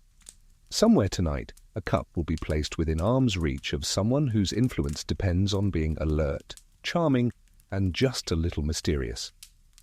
You linger a moment longer, breathing in the mixture of scents till it's almost dizzying. Here, indulgence is never just about taste, it's about control, about shaping the body and the mind for the performance the palace demands. And whether these exotic foods and dangerous aphrodisiacs truly worked or not, they carried the most potent ingredient of all, belief. You leave the perfumed warmth of the food chamber and step into a cooler, livelier corridor. The air here is bright with chatter, the kind of barely contained excitement that suggests something is about to happen, or someone is about to be embarrassed. You follow the noise until it spills you into a gallery lined with polished mirrors, the kind that make the space look twice as grand and twice as dangerous. At the far end, a small group is gathered near an open archway. Their voices are pitched just low enough to seem private, but their eyes are darting toward the entrance of a larger hall beyond. You catch fragments, it will come loose, peace, and wait until she steps forward. The way they lean toward each other, smirking behind fans or the rims of wine cups, makes it clear. You've arrived just in time for a wardrobe malfunction in the making. Mainstream historical fact. In many royal courts, public events were as much about spectacle as they were about politics, and a sudden rip, spill, or slipped fastening could become the talk of the palace for weeks. It didn't always happen by accident. Sometimes rivals engineered such moments to embarrass their opponents in front of the right audience. You drift closer and see the focus of their anticipation, a young noblewoman standing at the edge of the great hall in a gown heavy with gold embroidery. She looks perfect from a distance, poised, smiling, the image of composure. But as she shifts her weight, you notice the tiniest sag in the left shoulder of her dress. The seam there is loosening, thread by thread. A lady in waiting at her side spots it too. She makes a subtle move to adjust it, but another figure, older, dressed in somber grey silk, leans in, murmurs something, and the lady in waiting hesitates. You recognize the maneuver instantly. Someone has decided it will be more dignified to let the small imperfections slide, at least until it becomes noticeable to everyone. Your fringe tidbit for this scene. In the 18th century, there were rumors that certain courtiers carried tiny pins or hooks hidden in their sleeves, designed to snag fabric in crowded rooms. A trailing ribbon or loose hem could cause enough of a stir to draw eyes away from a rival's carefully timed entrance. Historians still argue whether these tales were real or just another form of court gossip. But the smirks you see here tonight suggest the truth doesn't matter. The noblewoman steps forward at last, crossing the threshold into the great hall. Light from a massive chandelier catches her gown, dazzling in gold and ivory. And then, right on cue, the left shoulder slips half an inch lower. Not scandalous, not even improper, but enough to make a ripple pass through the gathered guests like a breeze through tall grass. Conversations pause, fans twitch, and at least 3 people you passed in the corridor earlier are watching with narrowed eyes that say, "Yes, there it is." She notices, of course. Her smile tightens and her hand twitches upward as if to fix it. But that would draw more attention. Instead, she holds her head higher, turning slightly so the loose side is less visible. You can't help but admire the poise. In the palace, recovering gracefully is often more valuable than never faltering at all. Historians still argue whether such moments could truly damage a person standing, or if they simply fed the endless appetite for distraction in a place where news was currency. But the whispers start almost immediately, not about the loosened seam, but about what it symbolizes. Someone mutters that her tailor has grown careless since taking a commission from a rival faction. Another claims she was up late last night, implying she dressed in haste. The original incident is already morphing into half a dozen news stories. One light joke drifts through your thoughts. In the palace, a loose stitch can unravel a week's worth of diplomacy. From your vantage point, you see the older woman in grey silk again, watching with the satisfaction of someone who has nudged a domino and is now, enjoying the show. A gentleman at her side says something under his breath, and she laughs. A soft, clipped sound that barely reaches her own ears. And just like that, the moment is over. The noblewoman finds her seat, the shoulder of her gown holding steady for now, and the hall's attention shifts to a musician tuning a viola.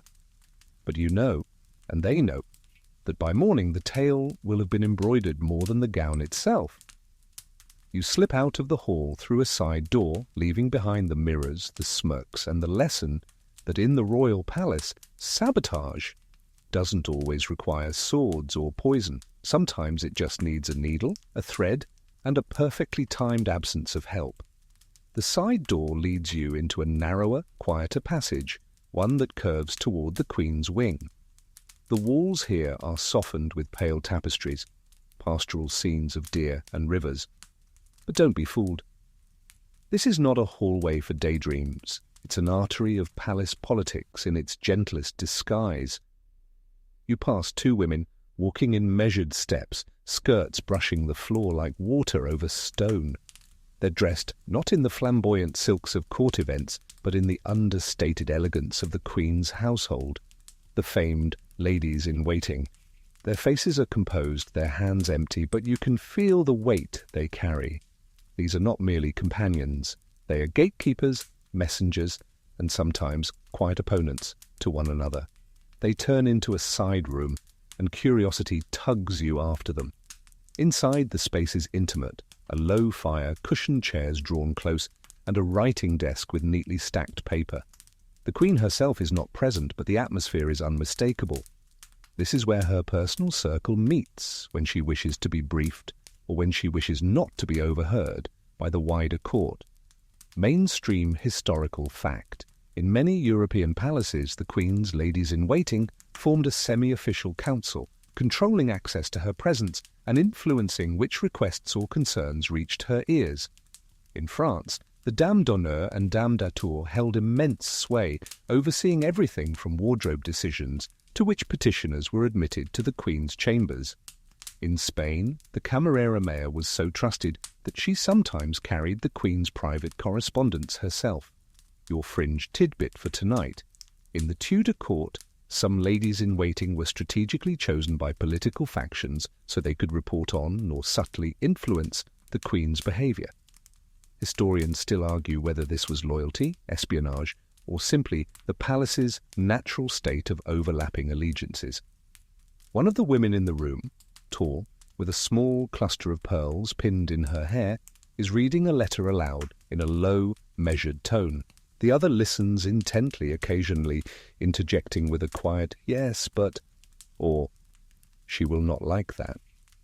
You realize they are rehearsing how to present a matter to the Queen, shaping the language so that it lands with the right balance of urgency and grace. Here, the order of words can decide the order of events. On a small table nearby sits a silver tray with 2 cups of cooled tea and a half-empty plate of sugared almonds. The cups are mismatched, a subtle clue that they were fetched quickly, perhaps during a more spontaneous conversation earlier. In the palace, the kind of cup you're served can tell you whether you were expected. A third lady enters, her cheeks flushed from the cold outside.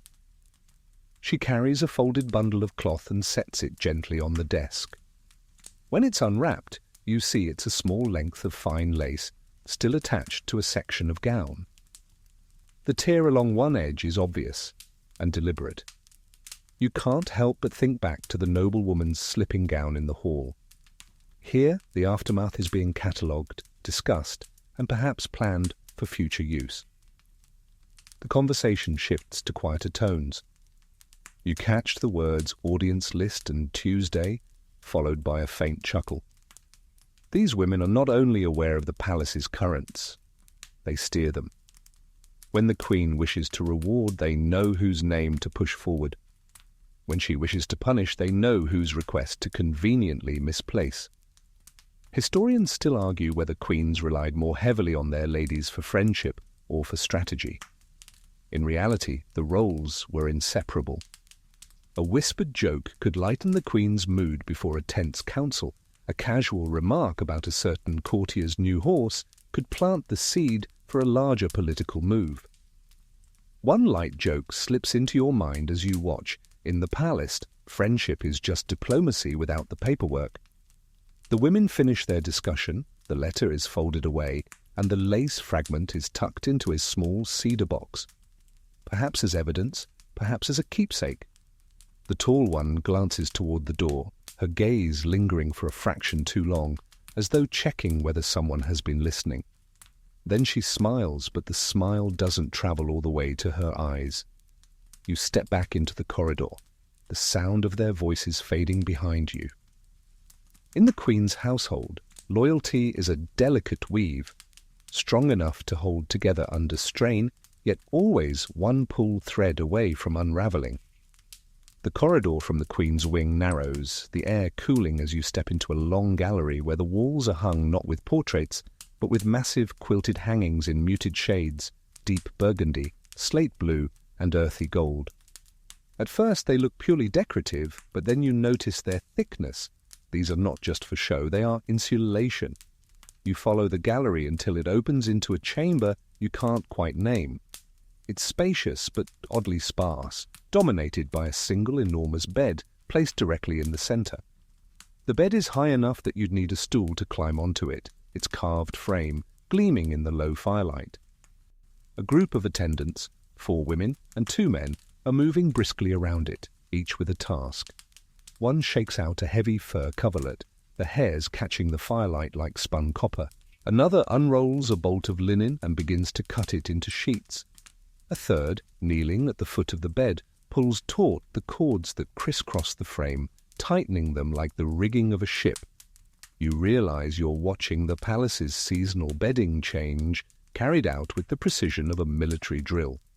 Mainstream historical fact, in many royal households, bedding was changed not just for cleanliness, but according to the season. Winter meant layers of furs, flannel sheets, and sometimes feather mattresses. Summer brought lighter linens, silk coverings, and open canopies.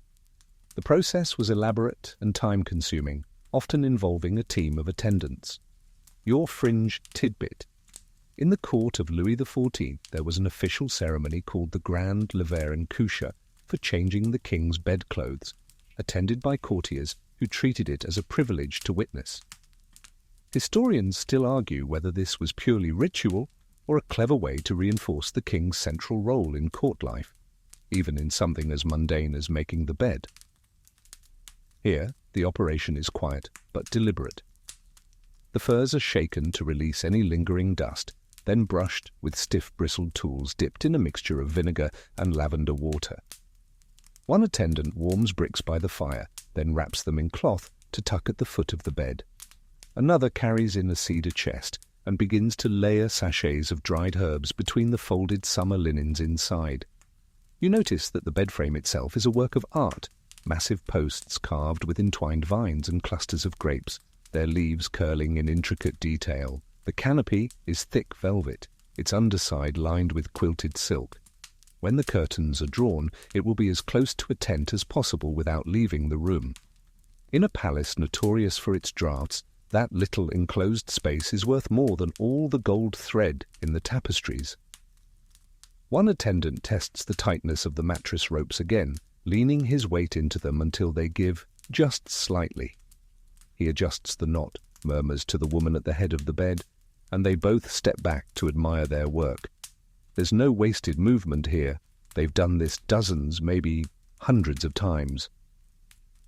Historians still argue about whether certain materials used in royal bedding, like ermine fur or imported silk, were chosen for comfort or symbolism. In some cases, the expense alone was the point, to show that the monarch could afford such things for something as basic as sleeping. You wander to a side table and see a shallow basket filled with tiny cloth pouches tied in different colors of ribbon. Each color likely means something. Lavender for calming sleep, rosemary for warding off illness, mint for freshening the air. One light joke comes to you instantly. In the palace, even the beds have a better aromatherapy budget than most people's weddings. A tall wardrobe against the wall stands open, revealing rows of folded coverings, each tagged with a season and a year. Some are in deep jewel tones for winter, others pale and light for summer. You run your fingers over one folded sheet and find it faintly cool to the touch, as if it's been stored in a shaded place all year, waiting for its turn. The attendants finish their work and step back, their faces briefly softening in satisfaction. The bed now looks less like a piece of furniture and more like a fortress of warmth. You can imagine a monarch stepping into it on a freezing night, the furs pulled high, the canopy drawn, the warmth from the bricks slowly radiating through the sheets. And yet even here the grandeur has its cost. This bed is an object of constant attention, dressed and undressed with more ceremony than some people's lives ever receive. It is a stage, and just like the ceremonial disrobing room, the favourite salon, the audience hall. Even in rest, the performance never really stops. From the bedding chamber, you follow a smaller side door into a narrow hallway that feels noticeably heavier in the air. Not because of the temperature, but because of the conversations that have seeped into its walls. It ends at a tall, arched doorway guarded by two attendants in muted livery. They stand aside without speaking, and you step into a room where the light is low, the curtains drawn, and the air carries the faint metallic tang of ink and candled soot.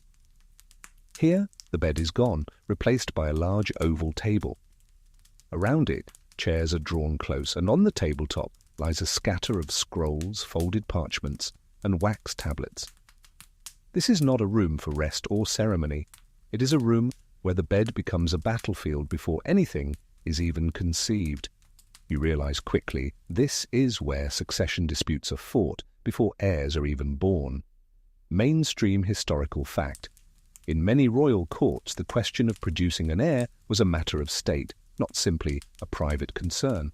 Councils, sometimes including physicians, astrologers, and political advisors, met to discuss the likelihood of conception, the legitimacy of offspring, and the political ramifications of any match. In some cases, disputes over who should share the royal bed were just as important as what happened inside it. At one end of the table, a grey-haired man in heavy robes is unrolling a chart, not of stars, but of family lineage, sprawling across the parchment in neat columns. At the other end, a woman in a gown of deep blue silk taps a quill against a list of names. Between them sits a small wooden box with several wax seals, each representing a faction's approval.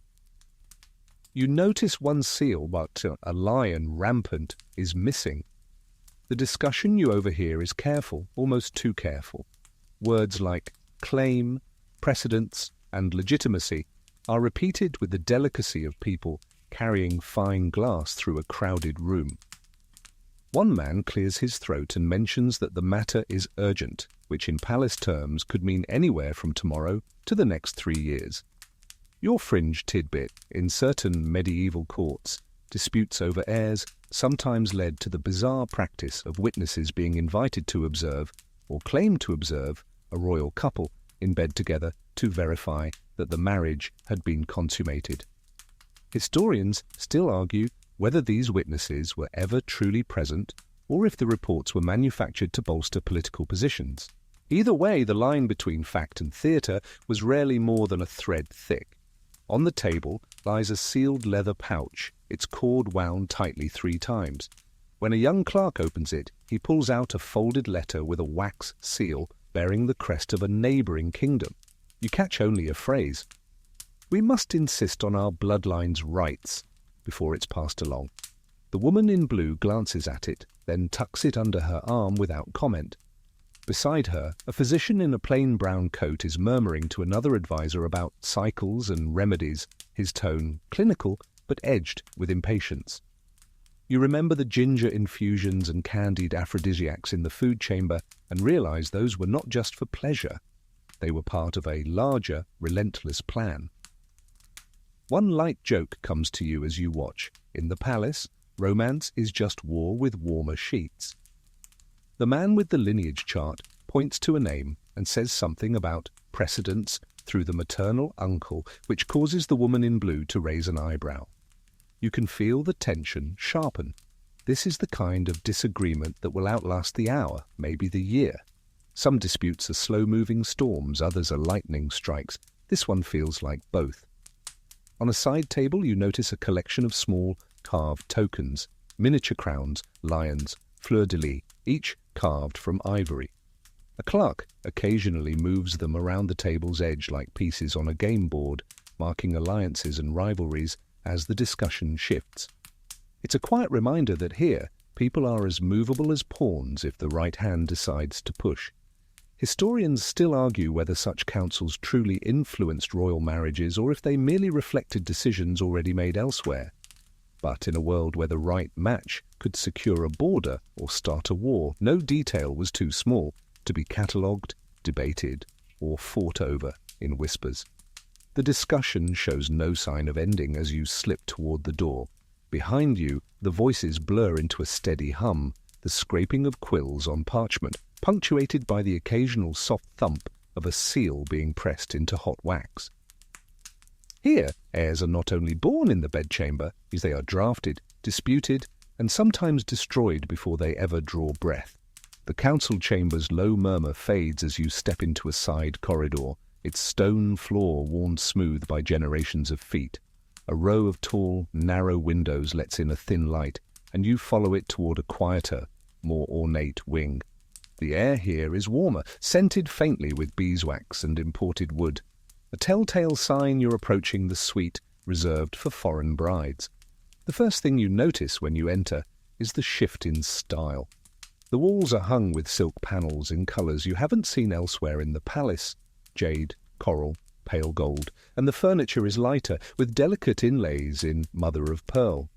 The bed is set slightly off-centre, as if to accommodate both the European taste for symmetry and another tradition entirely.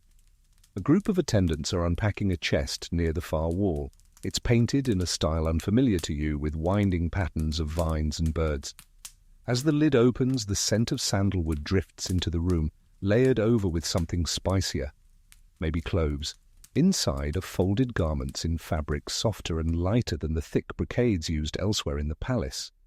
Mainstream historical fact: throughout history, royal marriages often meant bringing a foreign bride into a court where customs, dress, language, and even daily routines could be entirely different. In many cases, she brought her own household and traditions with her, which sometimes blended with, and sometimes clashed against, the host culture. Catherine of Aragon brought Spanish court customs to England. Marie Antoinette introduced certain French fashions to Versailles that scandalized the Austrian-born ladies who visited her. Your fringe tidbit: in 17th century Sweden, a German princess reportedly insisted on continuing the practice of drinking spiced wine before bed, a habit her new court saw as both exotic and vaguely improper. Historians still argue whether this was genuine cultural difference or just an excuse for her rivals to criticize her. Here, you can see both worlds trying to meet halfway. Near the fireplace sits a small lacquered stand holding a porcelain tea set, clearly not from the local workshops, alongside a silver warming pan used for heating bed linens. Above the mantel hangs a portrait of the bride in her homeland, painted before the marriage. Her gown in the painting is layered and high-necked, with embroidery in a style not seen anywhere else in this building. A woman sits by the window, her back to you. Her hair is styled in the manner of her homeland, adorned with a narrow diadem instead of the heavier crown the court might expect. She's speaking softly in her native tongue to an older woman, likely a senior attendant who made the journey with her. The tone is gentle, but the words are clipped. Perhaps she is asking for clarification on some new rule she must follow, or venting about the difficulty of adapting.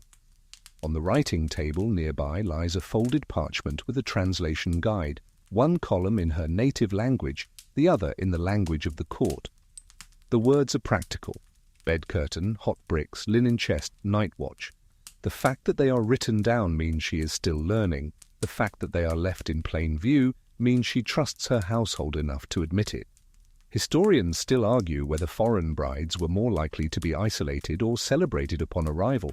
Much depended on whether their marriage brought advantage to the court, and how quickly they could adjust to the unspoken rules that mattered even more than the written ones. One light joke occurs to you as you take in the careful blend of styles. In the palace, marriage isn't about two becoming one, it's about two sets of furniture learning to get along. On a low chest near the bed sits a bundle of fabrics, gifts from her new husband's court. They're heavier than what she's used to, dyed in deeper, darker shades. You can almost hear the debate that must have gone into them. The court wanting her to adopt their look, her attendants insisting she keep some of her own. The result is a wardrobe that will always be a little bit of both. You turn to leave, and as you do, she glances up. Her gaze holds yours for a heartbeat. Calm, steady, but with that unmistakable glimmer of someone weighing whether you are friend, stranger, or something in between. Then she looks back to her attendant, speaking in a tone too low for you to follow, and you step quietly out. In the corridor, the faint scent of sandalwood follows you, as if reminding you that in the palace, cultural exchange is never just about art or food. It's also in the air you breathe before you sleep. The corridor bends again, narrowing until you come to a pair of tall doors set deep into the wall. The wood is dark, the handles worn smooth, and when you step through, the scent of herbs greets you before you even take in the room. It's sharp but clean. Rosemary, sage, and something faintly medicinal that prickles the back of your throat. You've entered the physician's chamber, though it feels more like a workshop than an office. Shelves line the walls from floor to ceiling, crowded with bottles, jars, and folded cloths. Bundles of dried plants hang upside down from beams overhead, their leaves rustling softly when the air shifts. The fire is small but steady, heating a wide iron pot that sends curls of steam toward the ceiling. In the center of the room stands a long table laid out with instruments.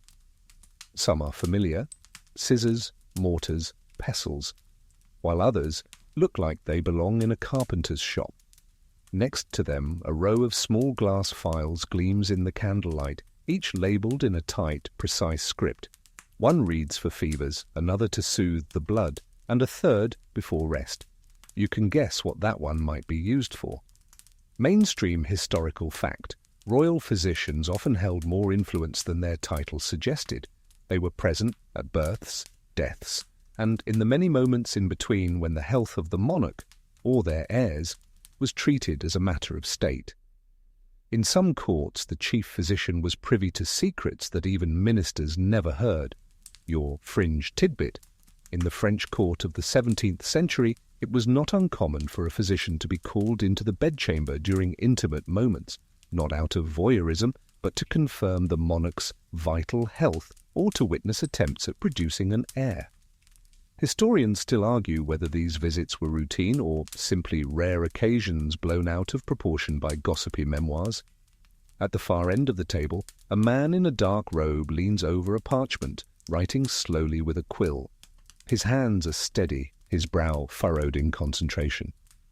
He pauses only to reach for a small wooden box, open it, and sprinkle a pinch of powder into a glass cup.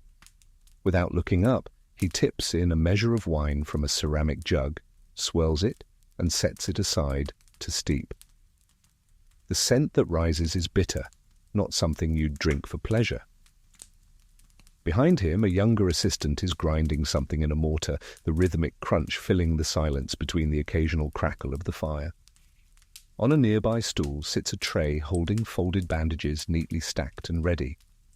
Against one wall is a locked cabinet, its door fitted with 2 keyholes. Whatever is inside is important enough to require more than one person's permission to open. You can guess it holds the rarer remedies, imported spices, expensive resins, perhaps even powdered gemstones, which some courts believed could strengthen the heart or sharpen the mind. Historians still argue whether such treatments worked at all, or if they served more as ritual reassurance. In a world where the health of a ruler could sway the stability of a kingdom, even a placebo could be powerful if it convinced the right people. One light joke floats into your head as you watch the physician work. In the palace, half the medicine is for the body, the other half for everyone else's nerves. You glance toward the fireplace and notice a small cauldron tucked to one side, separate from the main pot. It bubbles quietly, the liquid inside a pale green. A ladle rests on its rim, and a faint smell of mint and honey rises from it. You remember the candied ginger and spiced chocolate from the other chamber and realize this is the gentler counterpart, something to calm instead of excite. The physician finally looks up, meeting your gaze with a calm, assessing look, as if deciding whether you're a patient or a distraction. Then, without a word, he turns back to his work, sealing a small phial with wax before passing it to his assistant. The younger man tucks it into a padded leather case, clearly preparing it for delivery to one of the royal apartments. On your way out, you pass a low shelf lined with small wooden figures, crude carvings of animals and human shapes. They seem out of place until you recall that some physicians kept charms or talismans alongside their remedies, a blend of science and superstition that no amount of formal training could entirely erase. You step back into the corridor, the scent of rosemary still clinging to your sleeves. In the palace, a physician's visit could mean healing, reassurance, or quiet verification of matters most people would never speak aloud.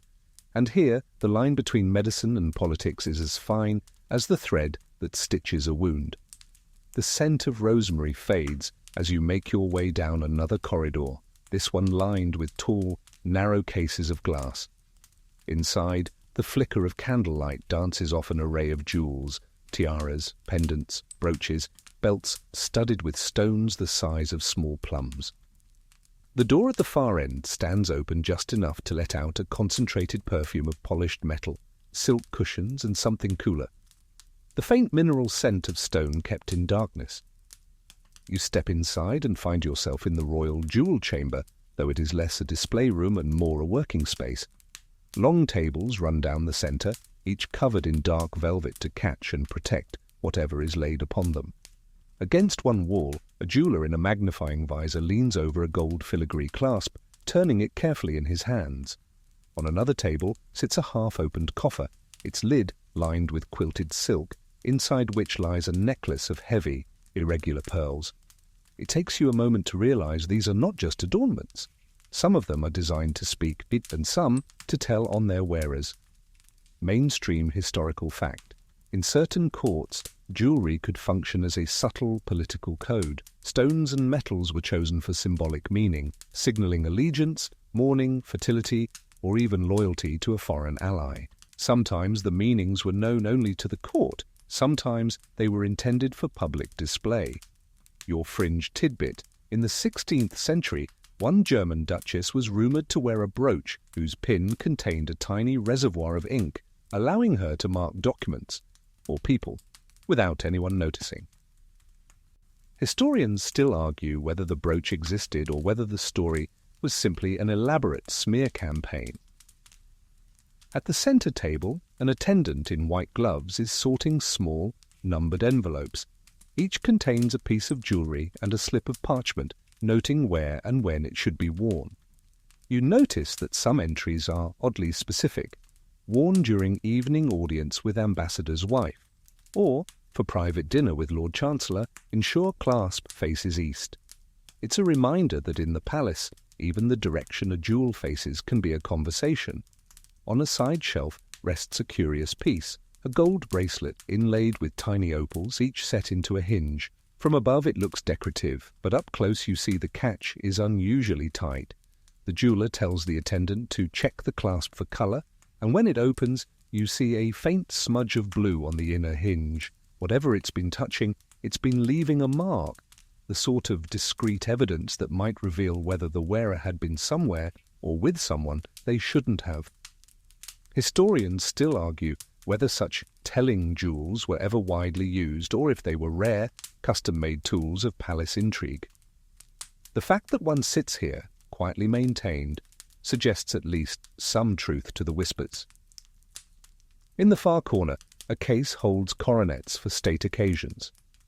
They gleam under the candles, but you notice small patches of wear where they've been handled too often. Crowns and coronets aren't worn daily. When they are, they're often accompanied by attendants whose job is to watch for any shift, tilt, or slip.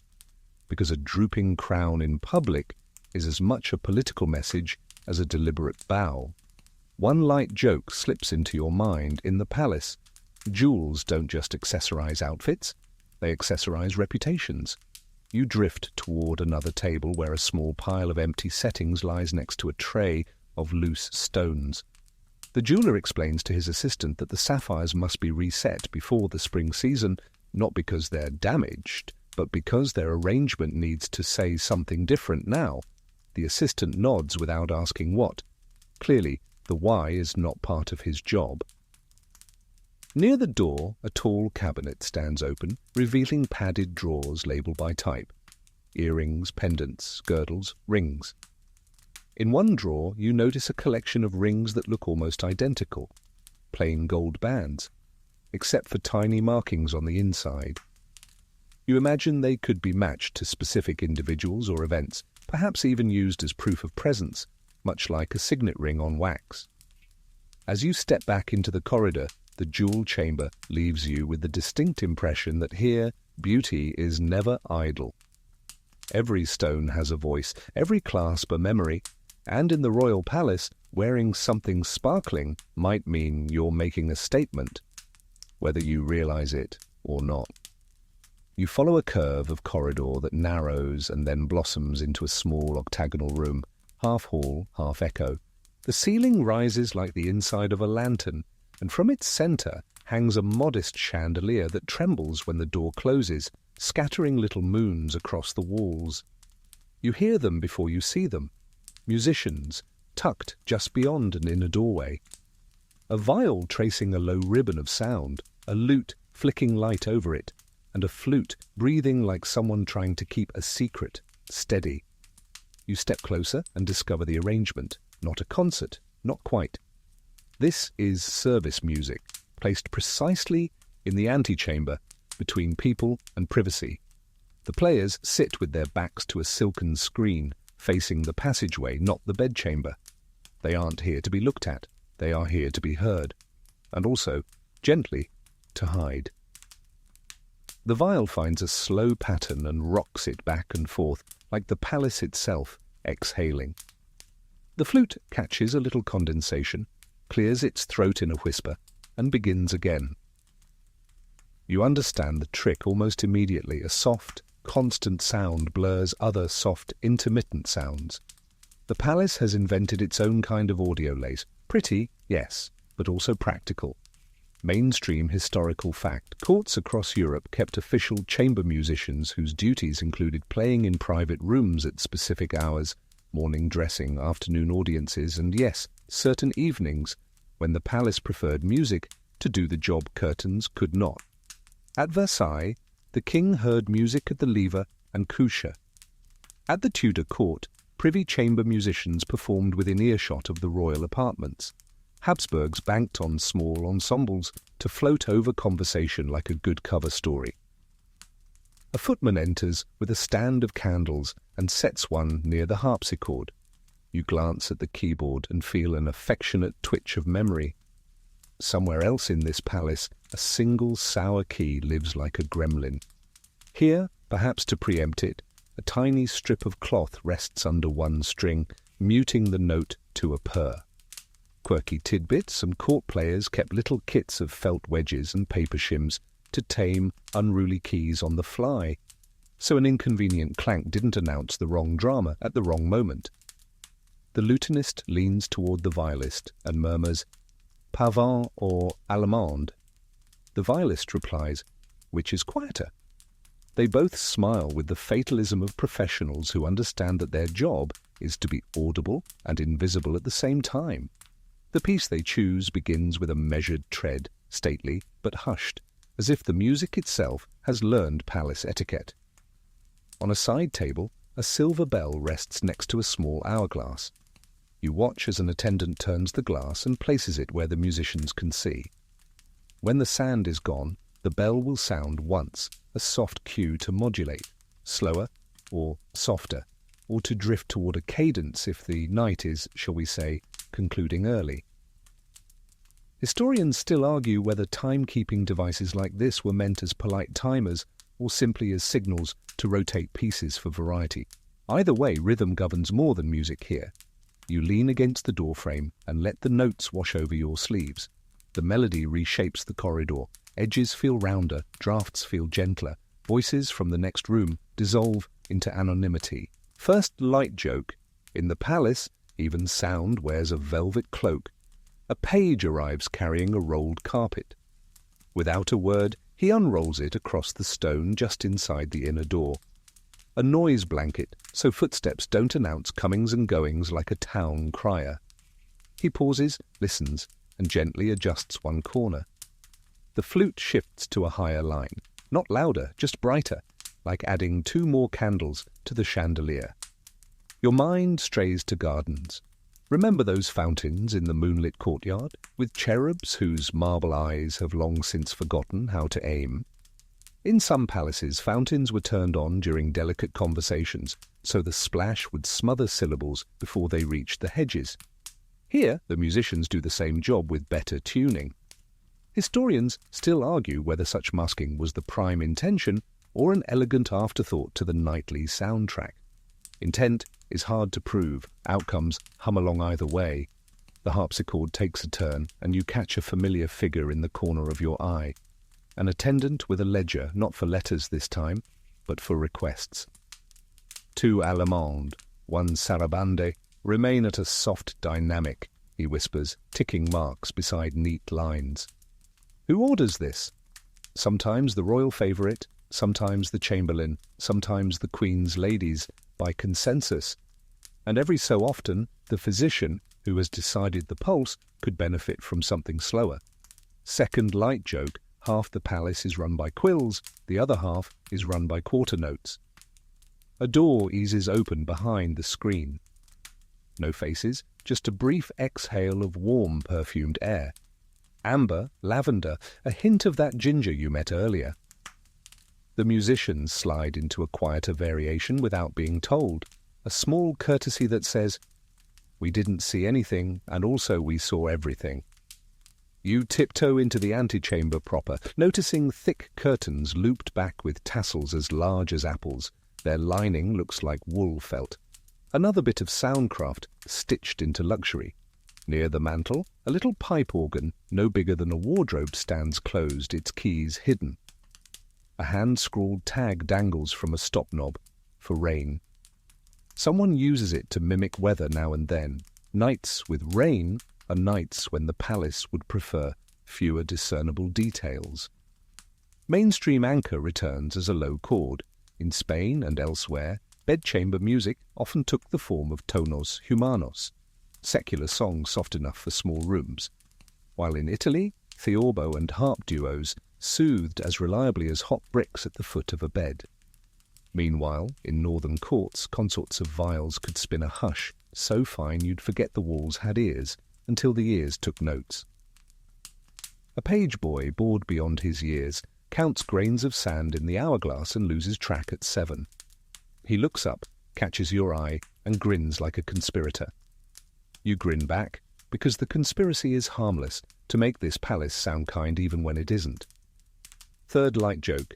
They say silence is golden, but here, gold prefers to be lightly accompanied. From somewhere deep in the hidden passages, a faint door thud travels like a heartbeat. The violist glances at the hourglass, then leans into a cadence that feels like a curtain drawing. The flute leaves a final thread hanging, and the harpsichord knots it quietly. The bell taps once with a fingertip. Not the clamour of an end, just a suggestion. The page rolls the carpet back half a span. The ledger receives one last tick. The velvet screen relaxes by a fraction you'd miss if you hadn't been counting candle trembles all night. Historians still argue whether courts standardized these musical protocols or whether they grew organically, learned by ears, passed through wrist and breath, never written down because the staff lines might outlive the arrangement. Perhaps that's why the palace loves music so much. It's order that leaves almost no paper trail. Before you go, the lutenist plucks a tiny flourish that sounds suspiciously like a yawn made pretty. You answer with a private one of your own. Drafts slip under the door like cats. The hourglass turns. The night keeps humming. and you realize the truest thing about palace music. It doesn't just hide noise. It tells everyone, politely, elegantly, that privacy is happening and will now be respected by those skilled enough to pretend they didn't hear a thing. You step back into the corridor, the notes following you like lavender stitched inside a seam. Somewhere, a clerk flips a page in the black cabinet. Somewhere else, a favourite touches the sour key and listens for which way the weather wants to blow. And under it all, the palace's soft orchestra goes on, the world's most beautiful shush. The music fades behind you as you follow another corridor, one lined with portraits in gilt frames so heavy they look as if they could crush the narrow tables beneath them. The faces stare down, kings, queens, ministers, favourites, all painted in the serene, controlled expressions of people who had perfected the art of public stillness. But tonight, it's not their painted eyes that make the air thick. It's the anticipation of what's happening just ahead. You step into a long, high-ceilinged gallery lit by a row of tall windows. The curtains are drawn halfway, letting the moonlight stripe the marble floor like a stage. At the far end, a pair of ornate double doors stands open, and beyond them is a sight that feels both grand and faintly absurd. The lever du matin's quiet cousin, the public morning-after appearance. In the centre of the next room, the royal couple sits in matching high-back chairs, side by side but angled slightly toward the audience. They are dressed not in the elaborate silks of court ceremonies, but in a more restrained morning attire, still costly, still immaculate, but carefully chosen to suggest a blend of comfort and dignity. The faces are composed, the posture impeccable. A steady line of courtiers files past, bowing or curtsying in turn, each offering a murmured good health or a peaceful night before stepping aside. On the surface, it's a genteel ritual of polite well-wishes. Underneath, it's a formalized way of declaring to the entire court, yes, the night went as planned, and the union, political, personal, or both, is intact. Mainstream historical fact. In several European courts, especially during politically significant marriages, the day after the wedding night involved a semi-public appearance, or even a ceremonial breakfast, where the couple was seen together in good humour. In some cases, tokens such as rings, gloves, or even pieces of bed linen were discreetly displayed to certain key witnesses as proof of consummation. Your fringe tidbit, in 17th century France, the custom sometimes included the monarch or heir sharing a cup of spiced wine in front of select courtiers the next morning, a symbolic gesture meant to warm the union in the eyes of the court. Historians still argue whether this was ever more than a performance, but even skeptics agree it served its political purpose. Here, the performance is all in the details. The queen, or perhaps the bride, wears a gown with a subtle floral embroidery along the sleeves, each bloom a symbol known to her faction. The king, or groom, rests one hand lightly on the arm of his chair, fingers relaxed as if to suggest unhurried confidence. The courtiers watch for these cues, interpreting them like tea leaves. A smile that lingers means harmony. A glance away might hint at tension. You notice a small table set to one side, holding a silver tray with 2 cups and a plate of sugared fruits. An attendant in immaculate livery stands nearby, ready to replenish them as needed. When one of the royal pair lifts a cup, the attendant moves in perfect sync, never looking directly at them. In the palace, even refreshment is choreography.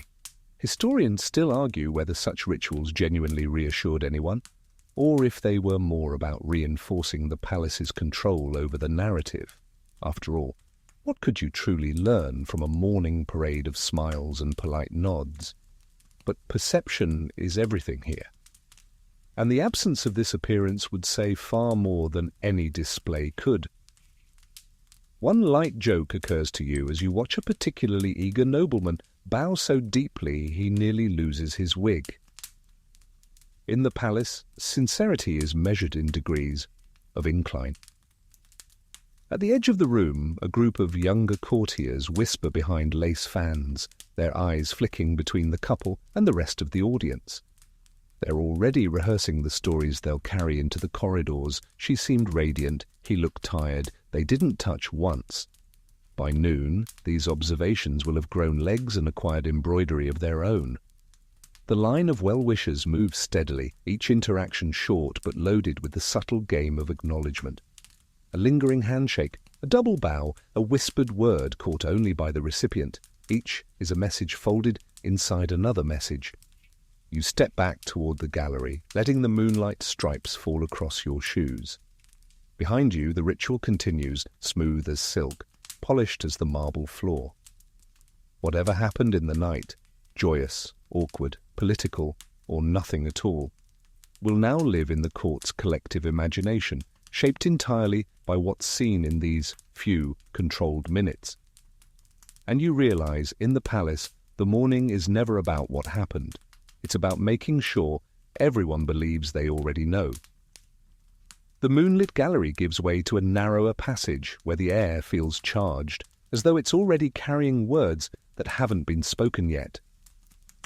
A faint rustle draws your attention to a small alcove tucked behind a half-drawn curtain. You pause just long enough to see two courtiers leaning toward each other, their heads bent close, lips barely moving. But their eyes are fixed on the open space beyond, where the morning after audience is still underway. You don't need to hear them to understand. This is where the second act begins. The palace has no shortage of walls, but the real architecture is made of whispers. Further down the corridor, you find yourself in a long chamber, lined with benches and tall-backed chairs, the kind where you can sit and look comfortable while you're actually scanning the room. A scattering of courtiers, pages, and servants are here, each holding the stillness of people who are listening without admitting it. The murmurs float just above the threshold of audibility, until one sentence, sharp as a pin, escapes from a corner. Of course, she was smiling. That doesn't mean she was pleased. Mainstream historical fact.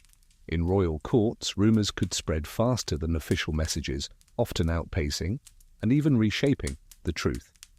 Gossip wasn't just entertainment. It was a tool, a currency, and in some cases, a weapon. Information passed in this way could influence appointments, marriages, treaties, or even the succession itself. Your fringe tidbit. In the late 17th century, certain French courtiers were rumoured to carry tiny wax tablets in their sleeves, jotting discreet notes during events so they could remember exactly what to repeat later, or embellish, depending on the audience. Historians still argue whether this was clever intelligence gathering or simply an excuse for bad handwriting at parties. Here, the method is more traditional, faces close, fans half raised, the occasional "did you hear?" delivered like an opening volley. You catch snippets. Looked right past him. The ambassador's wife wore pearls, as if she didn't know what they mean here. And then he reached for the fruit first. Imagine. Each remark is small, almost absurd on its own, but you can see how the pattern forms. A mosaic of half-truths, guesses, and deliberate slants. At the far end of the chamber, a young page is cornered by two older courtiers. They lean in, asking questions with a friendliness that feels just a little too sharp. The boy hesitates, then says something in a rush. They exchange a look, one murmurs, "useful," and the other pats his shoulder like a hunter, congratulating a hound. One light joke comes to you as you pass. In the palace, you don't have to eavesdrop. The rumours will come find you.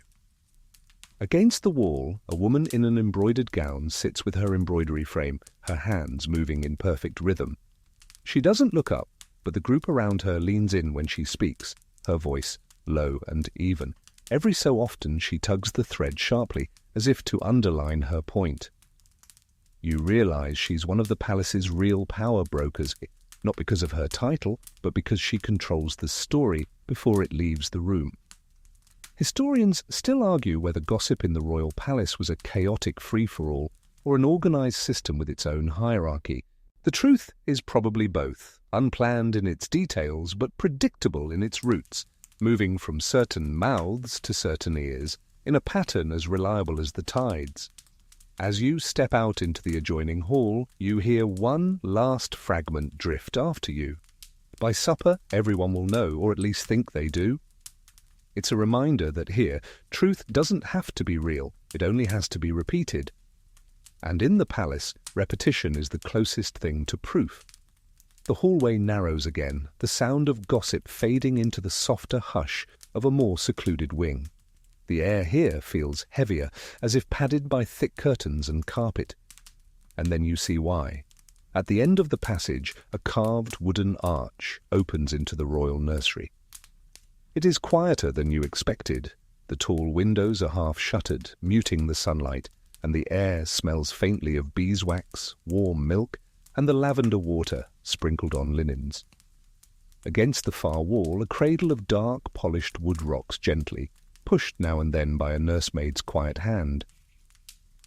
Inside, the infant sleeps, one small fist clenched, oblivious to the weight of the treaties and alliances resting on that tiny chest.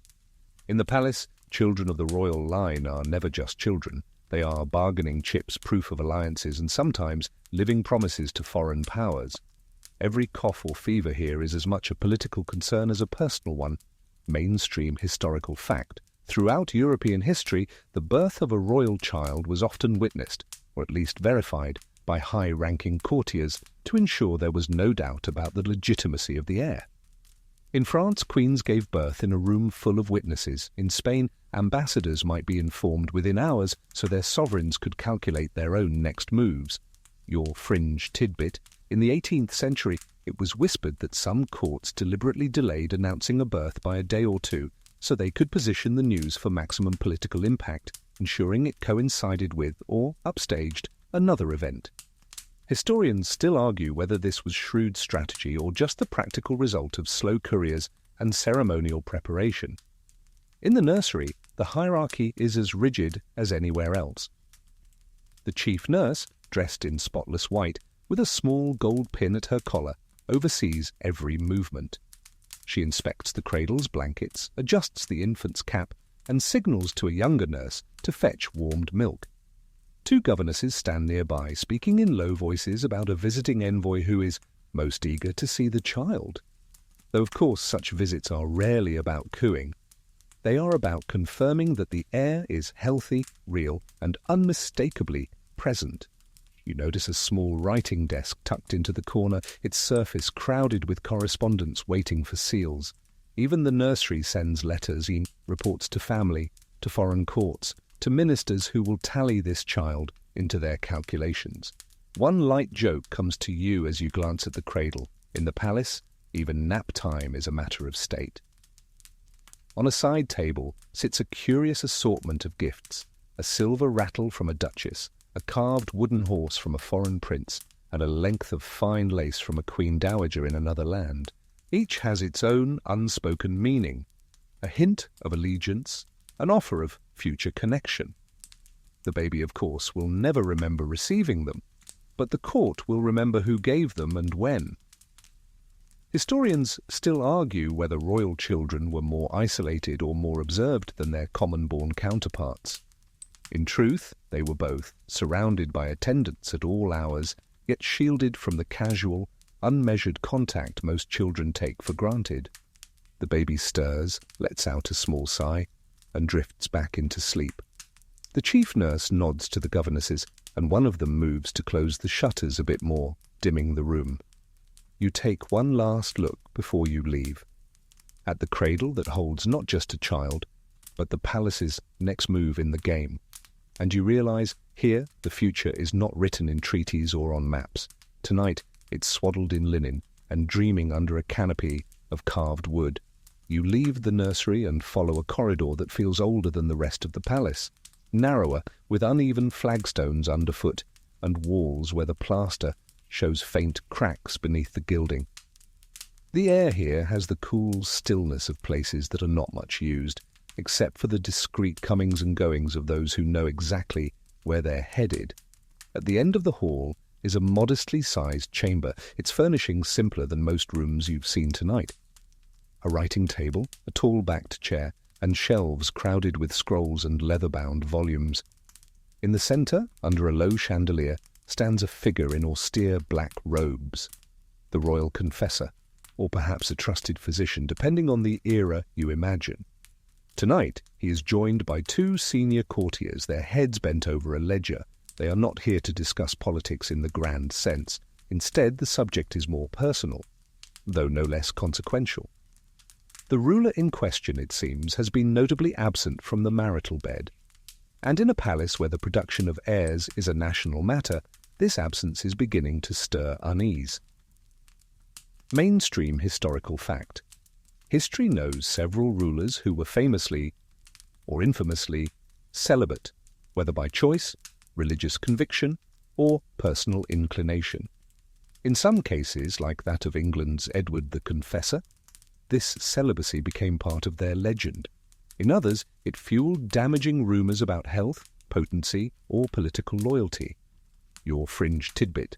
In certain Renaissance courts, a physician might be ordered to produce a discreet health report on the sovereign's intimate life, often without ever examining the person directly, relying instead on gossip, chambermaid observations, and the condition of laundry. Historians still argue whether such reports were taken seriously or used merely as leverage by rival factions. The men in the chamber speak in careful, measured tones. One points out that the lack of heirs could embolden certain claimants. Another counters that the ruler's moral reputation among pious factions has never been higher. The ledger before them lists names, potential brides, possible concubines, discreet companions, who might resolve the problem without stirring too much scandal. You linger in the doorway, sensing the tension. It is the strange paradox of the palace. When a ruler indulges too freely, whispers of immorality ripple through the court. When they abstain entirely, the whispers take on a different edge, questioning stability itself. A side table holds an assortment of small glass bottles. Some are medicinal, syrups, tinctures, powders. Others are more mysterious, marked with handwritten labels in Latin. You can't help thinking of them as props in a play no one is willing to admit is being staged. One light joke slips into your mind. In the palace, even not doing something can get you in trouble. Beyond the far window, the gardens are still, silvered by moonlight. Somewhere out there, the ruler may be walking alone, lost in thought, while here, in this cramped chamber, their absence is being dissected like a matter of state, which, of course, it is. Historians still argue whether these discussions ever truly swayed a monarch's personal choices, but they certainly shaped the way those choices were perceived. In a court that survives on perception, that's almost the same thing. You step back into the corridor, the murmur of their conversation following you like a trailing thread. You can't help but think how odd it is that in a place of so much spectacle, the most dangerous decisions are sometimes made in rooms no one else ever sees.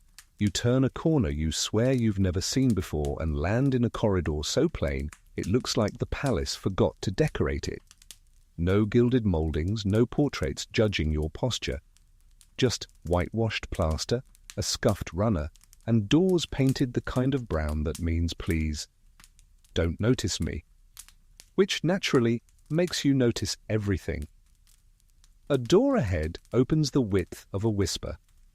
A woman in neat but unremarkable livery slips out, closes it with 2 fingers, and glides away at a pace that says, nothing happened here at all.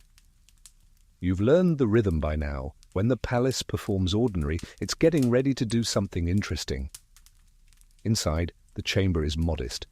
A bed curtained in faded damask, a small writing desk with a blotter, a hearth grate barely limned in ash. This is a servant's bedchamber, or that's the idea you're meant to have. Then your eyes find the other details. The wall mirror, angled not for vanity, but for sight lines. The curtain tiebacks that look stitched by a left-handed seamstress, they're not. The innocently placed pitcher on a washstand that has a second, narrower spout cleverly capped with wax. Welcome to the quiet theatre of espionage, bedchamber edition. Mainstream historical fact. Early modern courts were riddled with intelligence gathering, both formal and ad hoc. Ambassadors kept networks of informants within royal households. Valets, laundresses, pages, musicians, and even jewelers sometimes doubled as sources. In France, Venice, Spain, and England alike, household intel routinely fed state decisions because the most valuable facts slept, ate, and argued in private rooms. A soft draft pads across your ankles, the palace's favourite cat, and ruffles the corner of a dull green rug. You kneel, lift it, and there it is, a hairline grate cut into the flooring, set above a hollow between joists. Not a full peephole, subtler. Sound travels down. Breath and light don't travel up. You imagine the hum of voices sifting through like flour, names, times, the clink of a cup, the scrape of a chair leg that says, "Someone stood up too quickly." Remember the listening bench under the lattice vent? Same song, different verse. On the desk, an inkwell sits beside a quill, trimmed shorter than fashion. A narrow strip of cloth is wrapped around the feather's shaft, stained as if someone's thumb has spent many nights pressing there. A tiny tin of sand for drying ink is almost empty, but a second tin tucked behind a prayer book is full. 2 accounts then, one you'd expect to find and one you wouldn't. You check the washstand. The pitcher's extra spout leads to a hidden tube that ends behind the wainscoting. Tip water one way and you fill a basin, tip it the other, and you feed a listening niche in the wall below, ensuring that anyone crouched there has the patience of a saint and the hydration of a vineyard. Light joke 1, in this palace even the plumbing has a side hustle.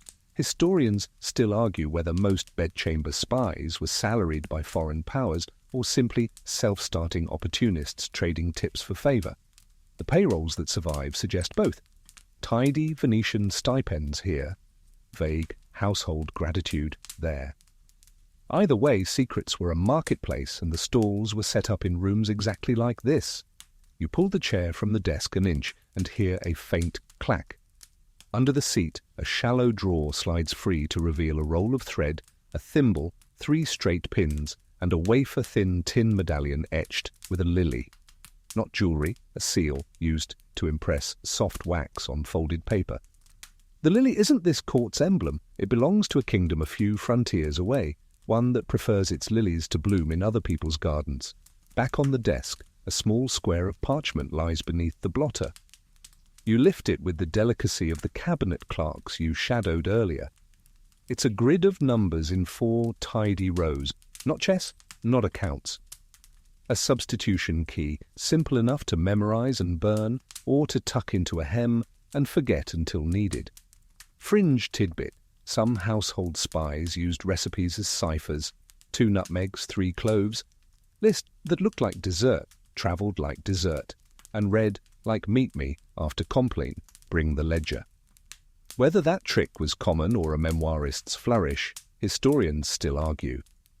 A footstep in the corridor freezes the air. The latch whispers, the woman in livery returns, and you shift half a step into the drape's shadow.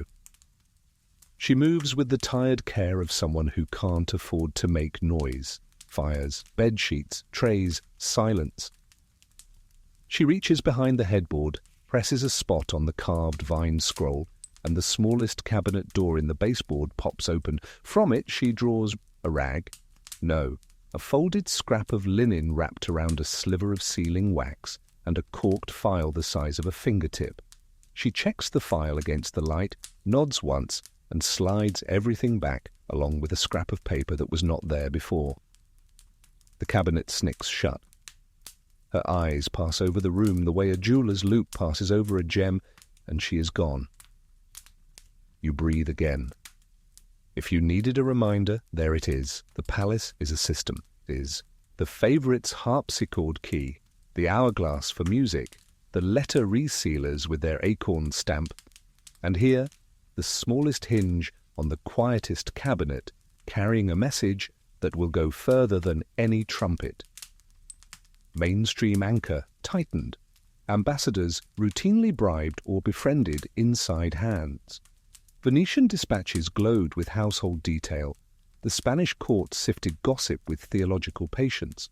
Walsingham's web in Elizabethan England turned laundresses' reports into state intelligence.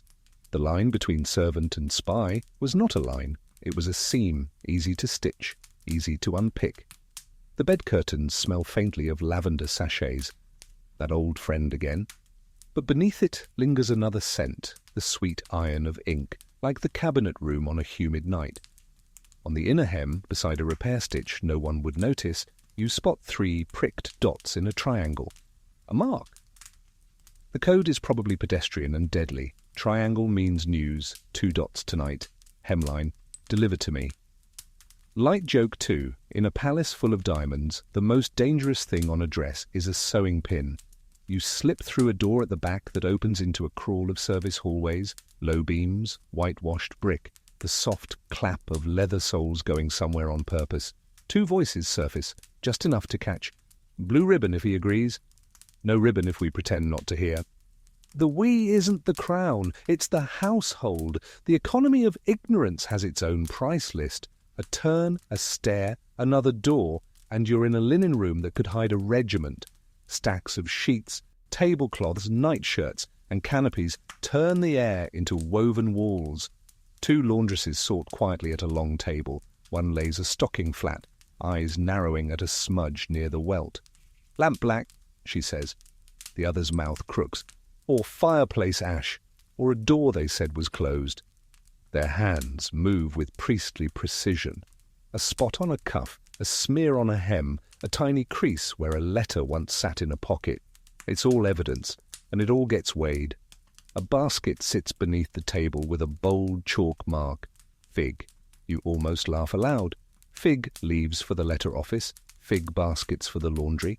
Fig is the palace's favourite fruit because it knows how to cover and reveal.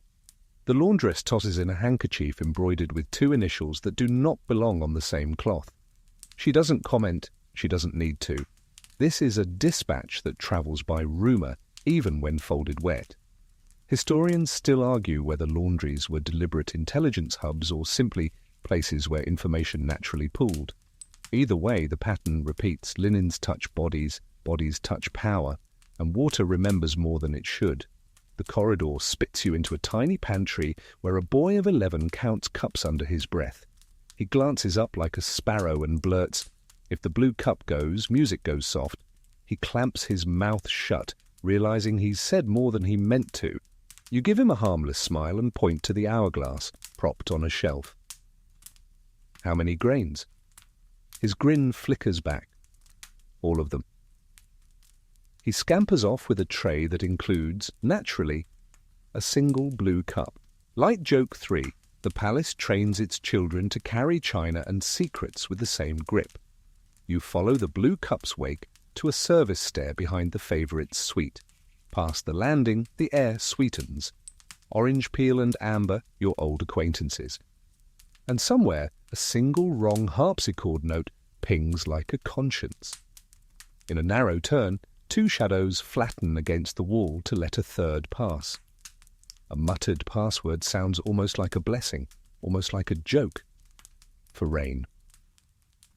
The little pipe organ tag you saw earlier has a distant cousin in passwords. Weather is always conspiring with privacy here. At the stairs' foot, a side door opens into an antechamber, curtained, thick as winter. An attendant scribbles in a ledger, the music one, not letters, and taps the bell once. The ensemble dims. Behind the curtain, the hush grows plush. A second attendant sets down the blue cup on a side table, exactly 1 handspan from the edge. Placement is policy. If the cup moves later, someone will know how much and in which direction the wind blew. You retreat into the seam of 2 tapestries where a draught snakes like an informant. Your mind inventory spills out. The lily seal in the servants' room, the triangle prick hem, the pitcher's secret spout, the laundry's lamp-black sermon, the boy's blue cup, the bell and the hourglass, all tiny instruments in the palace's orchestra of knowing. None of them glamorous, all of them useful. Mainstream fact circles back with a bow. The black chambers that opened letters relied on small hands and smaller tools. Ambassadorial reports prized bedroom timing as highly as battlefield timing. The best spies were often the ones whose names never entered a court calendar. And yet a doubt nips at the edge of your sleeve like that cat draft. How much of what's gathered is truth and how much is dress-up? Historians still argue whether the bedchamber intelligence that swayed councils was accurate or merely persuasive. Did a smudge of ash indite a door that never opened? Did a pricked hem promise a meeting that rain actually cancelled?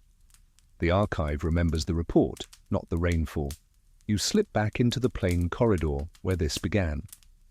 A maid passes with a basket of lavender sachets, the same calming moons you found under pillows and stitched into bodices.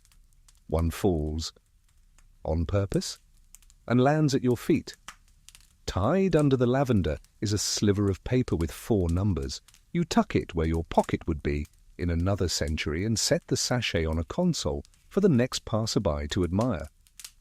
Lavender, as ever, does 2 jobs. It soothes and it smuggles. By the time you reach the corner, the corridor has remembered how to be ordinary. The brown doors look honest again. The runner admits to being a rug and not a rumour. Somewhere a clerk flips a ledger. Somewhere else a nurse rocks a cradle that is also a treaty. A musician resets the hourglass, and a harpsichord key chooses whether to behave. You have learned the most tiring truth of palace life. Privacy is work. It is rehearsed, choreographed, and constantly repaired by people who are paid to be invisible. And because it is work, it leaves trace. Threads, scents, dents, drafts, notes, and the fingerprints of hands too careful to belong to innocence alone. You keep walking, lighter on your feet now, because the floorboards have ears, and the ears are writing.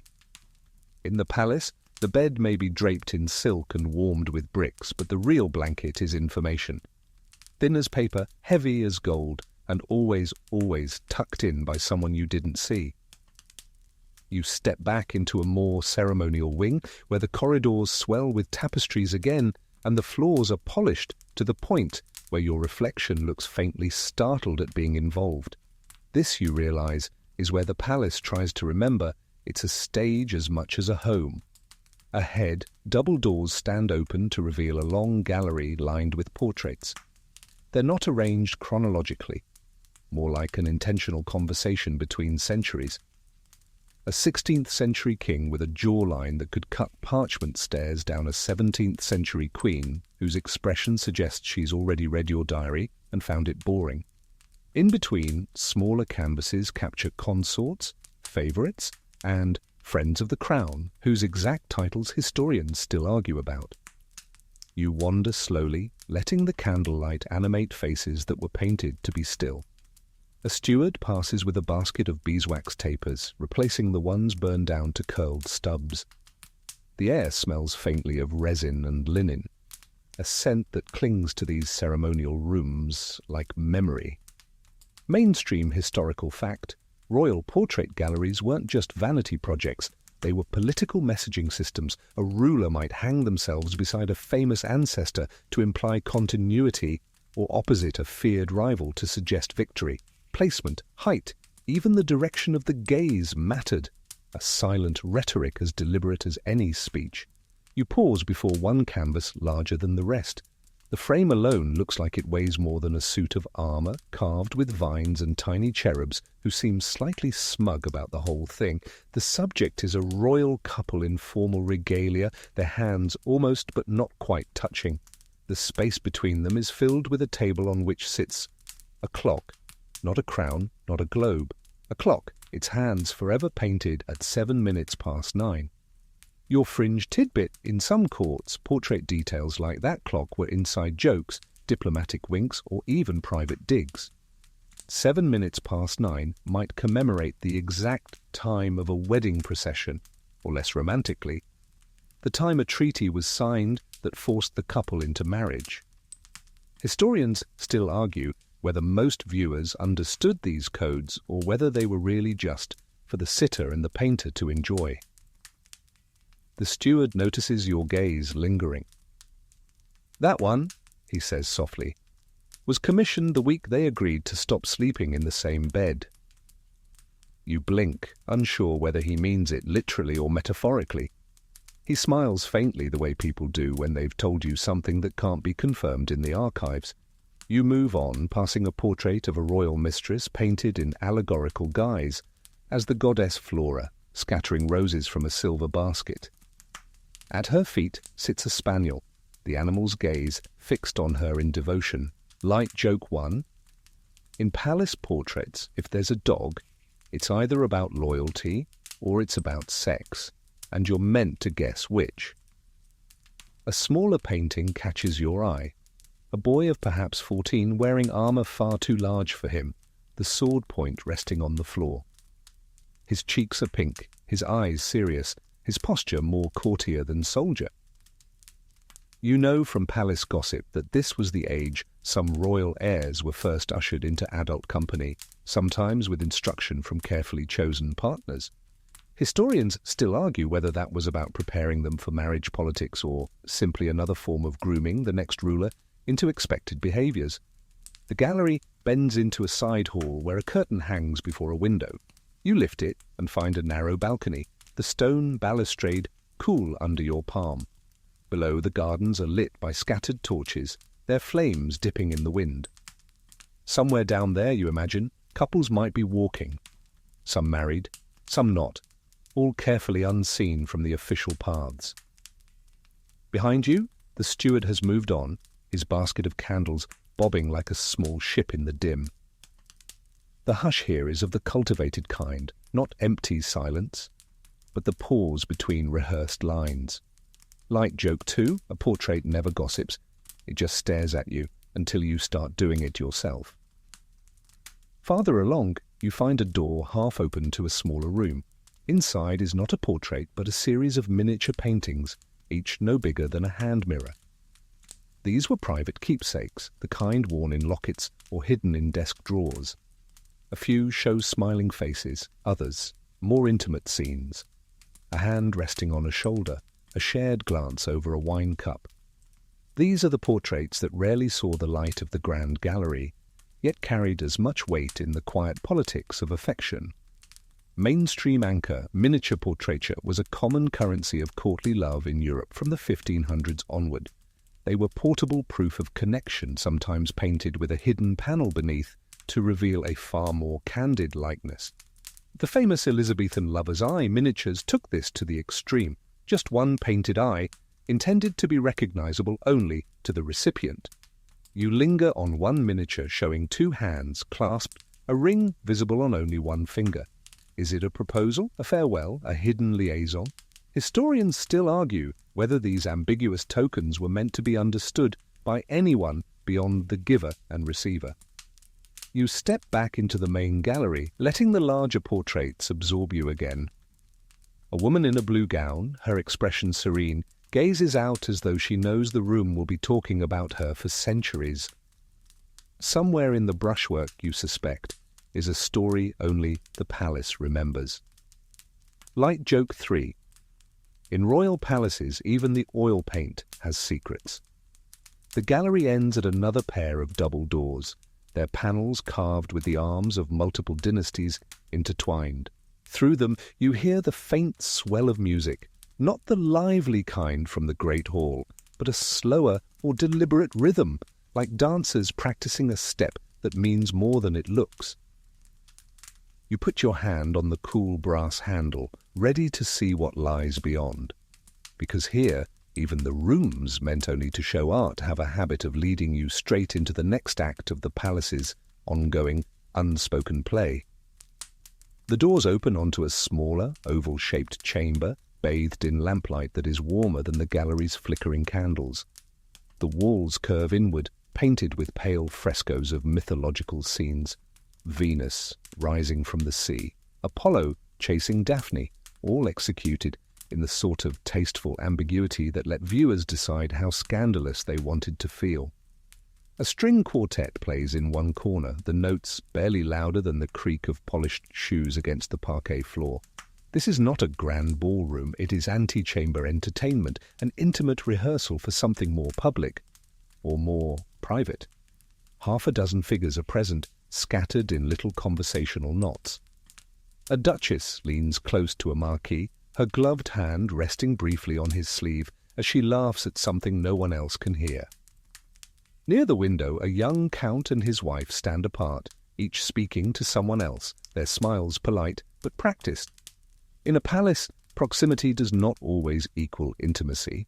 Mainstream historical fact, courtly gatherings often had layers, an official event in the Great Hall, but also these smaller, invitation-only assemblies where alliances could be tested, flirtations rehearsed, and reputations quietly built or dismantled. The 17th century French court under Louis XIV perfected this system, making every social encounter a potential stepping stone or snare. Your fringe tidbit: some courts employed listener companions, trusted attendants whose job was to drift through these smaller gatherings and report back on notable exchanges. They were not spies in the cloak and dagger sense, rather they were part of the social fabric, like the wallpaper or the wine. Their mere presence reminded everyone that no conversation was entirely private. Historians still argue whether these listeners shaped events through selective reporting or simply reflected them. You notice the quartet shifting into a slower piece, the rhythm almost a lullaby. One couple begins a half-dance, not the sweeping patterns of a waltz, but a few measured steps, enough to be seen and judged. The woman's gown sways just enough to reveal the embroidery at her hem, tiny golden bees, a motif tied to a particular royal house. Whether this is a statement of loyalty or simply a fashion choice, you can't be sure. Light joke 1. In the palace, even your dress hem can be political commentary. A tray of small silver goblets passes by, carried by a footman who knows exactly how to move through a room without spilling or slowing. The liquid inside smells faintly of cinnamon and citrus. Spiced wine meant to relax tongues and sharpen eyes. You step to the side to watch as a conversation near the fireplace grows animated. A viscount gestures broadly, his hand nearly brushing the cheek of the marchioness he addresses. She tilts her head, smiling, and then, just for a moment, glances past him at a man across the room. You catch it. The quick flicker of a look that says more than the words being spoken. Mainstream anchor. Such glances were the lifeblood of palace intrigue. In cultures where direct declarations were risky, eyes and body language carried coded messages. Fans, gloves, and handkerchiefs were often deployed as props in this silent theatre. A dropped glove could be an invitation, a fan's sudden closure, a dismissal. Your fringe tidbit: in the Spanish court of the 1500s, it was rumoured that some ladies learned to speak entire phrases with their folding fans. A subtle flick for yes, a slower sweep for later, a sharp snap for absolutely not. Historians still argue whether these systems were truly widespread or just romanticized in later accounts. Like joke 2, you could say it was the original texting, with a lot more risk of paper cuts. At the far end of the chamber, a narrow door stands ajar, leading to a dimly lit alcove lined with benches. Two courtiers slip inside, their conversation dropping to a murmur. The alcove is meant for resting between dances, but here it functions just as well for private negotiations. The music covers their voices, the laughter from the main room camouflages their comings and goings. A gentleman in deep blue silk passes you, the faint scent of rosewater trailing behind. He carries a folded paper, the kind that could be a poem, a request, or a warning. Without slowing, he slides it into the gloved hand of a lady seated by the wall. She tucks it into her fan without glancing down. Light joke 3. If pockets were more common in these gowns, half the intrigue might disappear overnight. The quartet's final notes fade, and a courtier clears his throat gently, a signal that the main event will resume in the larger hall. Guests begin to drift toward the double doors at the opposite end. Some leave together, others wait, calculating the timing of their entrance so as not to arrive either too early or too late.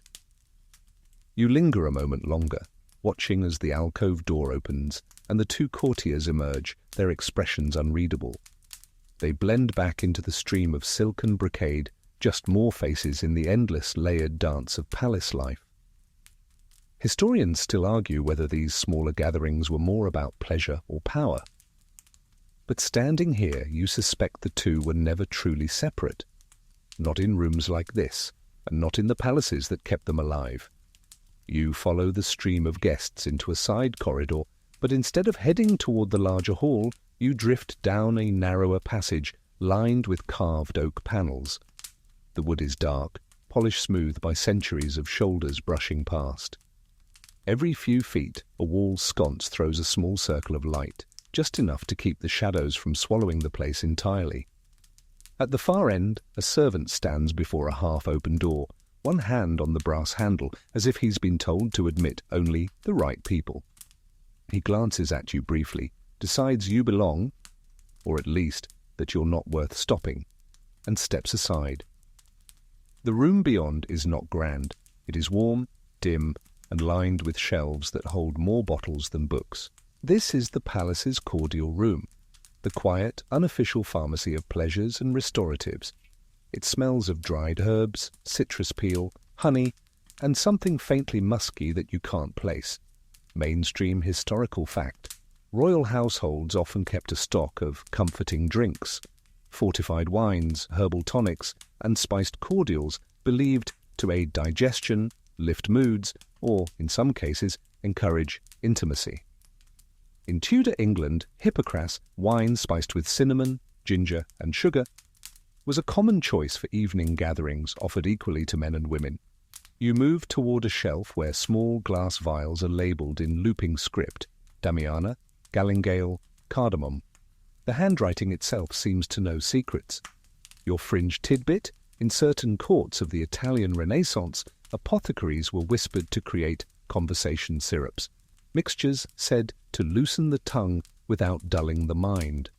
Historians still argue whether these were genuinely effective or just another piece of palace theatre, the suggestion of boldness doing half the work. Like joke one, in a palace even the drinks have a resume. A woman in a green velvet gown is seated at the central table, stirring something in a small porcelain cup. She glances up, her smile practiced, but warm, and gestures for you to sit. Her fingers are heavy with rings, each stone catching the lamplight like a tiny sun. You recognize her as a lady of the bedchamber, someone close enough to the sovereign to handle personal linens and overhear more than most ministers ever will. She slides the cup toward you. The liquid inside is golden, flecked with something darker. It tastes of honey, cloves, and a bitterness that arrives late, curling under your tongue. As you sip, you hear murmured conversation from a curtained alcove at the far side of the room. Two male voices, low and deliberate. One speaks of a visiting ambassador's gift, a rare cordial meant for the ruler's private enjoyment. The other warns that such gifts are never simple. You catch phrases like symbolic potency and a message in the measure, as if even the amount in the bottle is a code. Mainstream anchor, diplomatic gifts of food and drink were often as symbolic as they were practical. A small vial of expensive cordial could signal intimacy between courts, or carry an undertone of challenge, especially if its ingredients hinted at virility, fertility, or other qualities with political weight. Light joke 2, imagine sending a friend a bottle of wine today, only for it to be interpreted as a declaration of war. The woman in green leans closer, her voice just above a whisper. She tells you about a long-gone queen who refused all cordials on principle, claiming that if a ruler needed a drink to feel bold, they had already lost half the game. Historians still argue whether her abstinence was virtue, stubbornness, or simply a clever way to avoid anyone slipping her something uninvited. You finish the golden drink, feeling a faint warmth spreading outward from your chest. The room's shadows seem softer, the lamplight deeper. Around you, others have gathered. A pair of courtiers sharing a goblet, a young page fetching a stoppered bottle for some errand. The lady in green is now speaking quietly to a man in a scholar's robe, showing him a folded paper as if the cordial was only the pretext for this meeting. Light joke 3. In the palace, you never know if you've been invited for a drink or an agenda, and sometimes they're the same thing. You stand to leave, setting the empty cup back on the table. As you pass the shelves again, your eyes catch on a jar labelled in faded ink. Rose Elixir, 1714. You wonder whether it's still potent, whether anyone remembers who it was for, and whether, in the right light, a sip might still summon the same whispers it did 300 years ago. Outside, the corridor feels cooler, as though the cordial room was a pocket of time unto itself. The music from the main hall is louder now, but behind you, the door closes with a soft click, sealing its mingled scents and murmurs away until the next right person is admitted. You follow the music toward a broader staircase, its marble steps polished to a glassy sheen. The sound swells as you ascend, not the intimate strings of the smaller chamber, but a full ensemble. Violins, viols, and the occasional bright trill of a flute. The air shifts too. Here it carries the faint tang of beeswax and perfume, a blend that clings to grand rooms where people expect to be seen. At the top, a gilded arch frames the entrance to the main hall. Chandeliers drip with hundreds of candles, their flames reflecting off mirrored panels so that the whole space seems to float in light. People move across the polished floor in patterns that are not quite dancing, but not entirely casual either. Slow circuits, measured steps, the occasional pause for a bow or curtsy. Mainstream historical fact: many palace events blurred the line between social and political gatherings. An evening assembly might look like a ball, but every introduction, every pairing on the dance floor was often the result of careful orchestration by hosts seeking to test alliances or display certain individuals in the right company. Near the dais at the far end of the hall, the sovereign sits in a high-backed chair. Not quite a throne, but elevated enough to signal authority. Around them, favoured courtiers cluster like petals around the centre of a flower. You notice the rotation.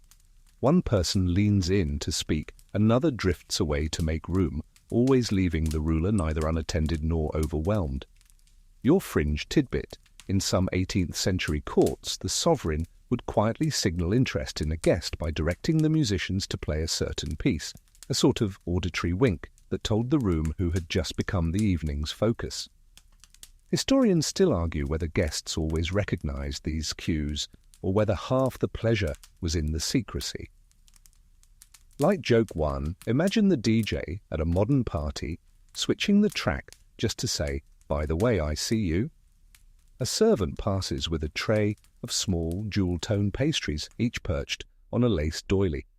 You take one, pistachio you think, and find it so sweet it almost hums on your tongue. Across the room, a gentleman in an embroidered waistcoat is offering the same pastries to a pair of ladies. One takes hers, the other declines with a smile that looks polite, but reads, if you're paying attention, as strategic. Mainstream anchor. In environments like this, even the act of accepting food could carry meaning. In some cultures, it signaled trust.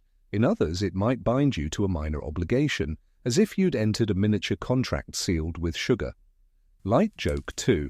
Accept a canapé here, and you might accidentally agree to sponsor someone's cousin's duel.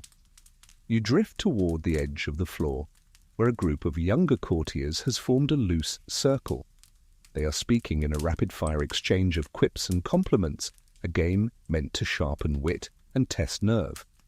A young woman delivers a line so quick and sharp that her companions laugh in surprise, and one young man's smile lingers a moment too long, betraying more than amusement. Your fringe tidbit: in certain Baroque courts, verbal sparring was an admired skill, considered as seductive as dancing or music. Lovers sometimes began their courtship entirely through such exchanges, never touching but leaving the whole room aware of the growing current between them. Historians still argue whether this was purely entertainment or a socially sanctioned form of foreplay.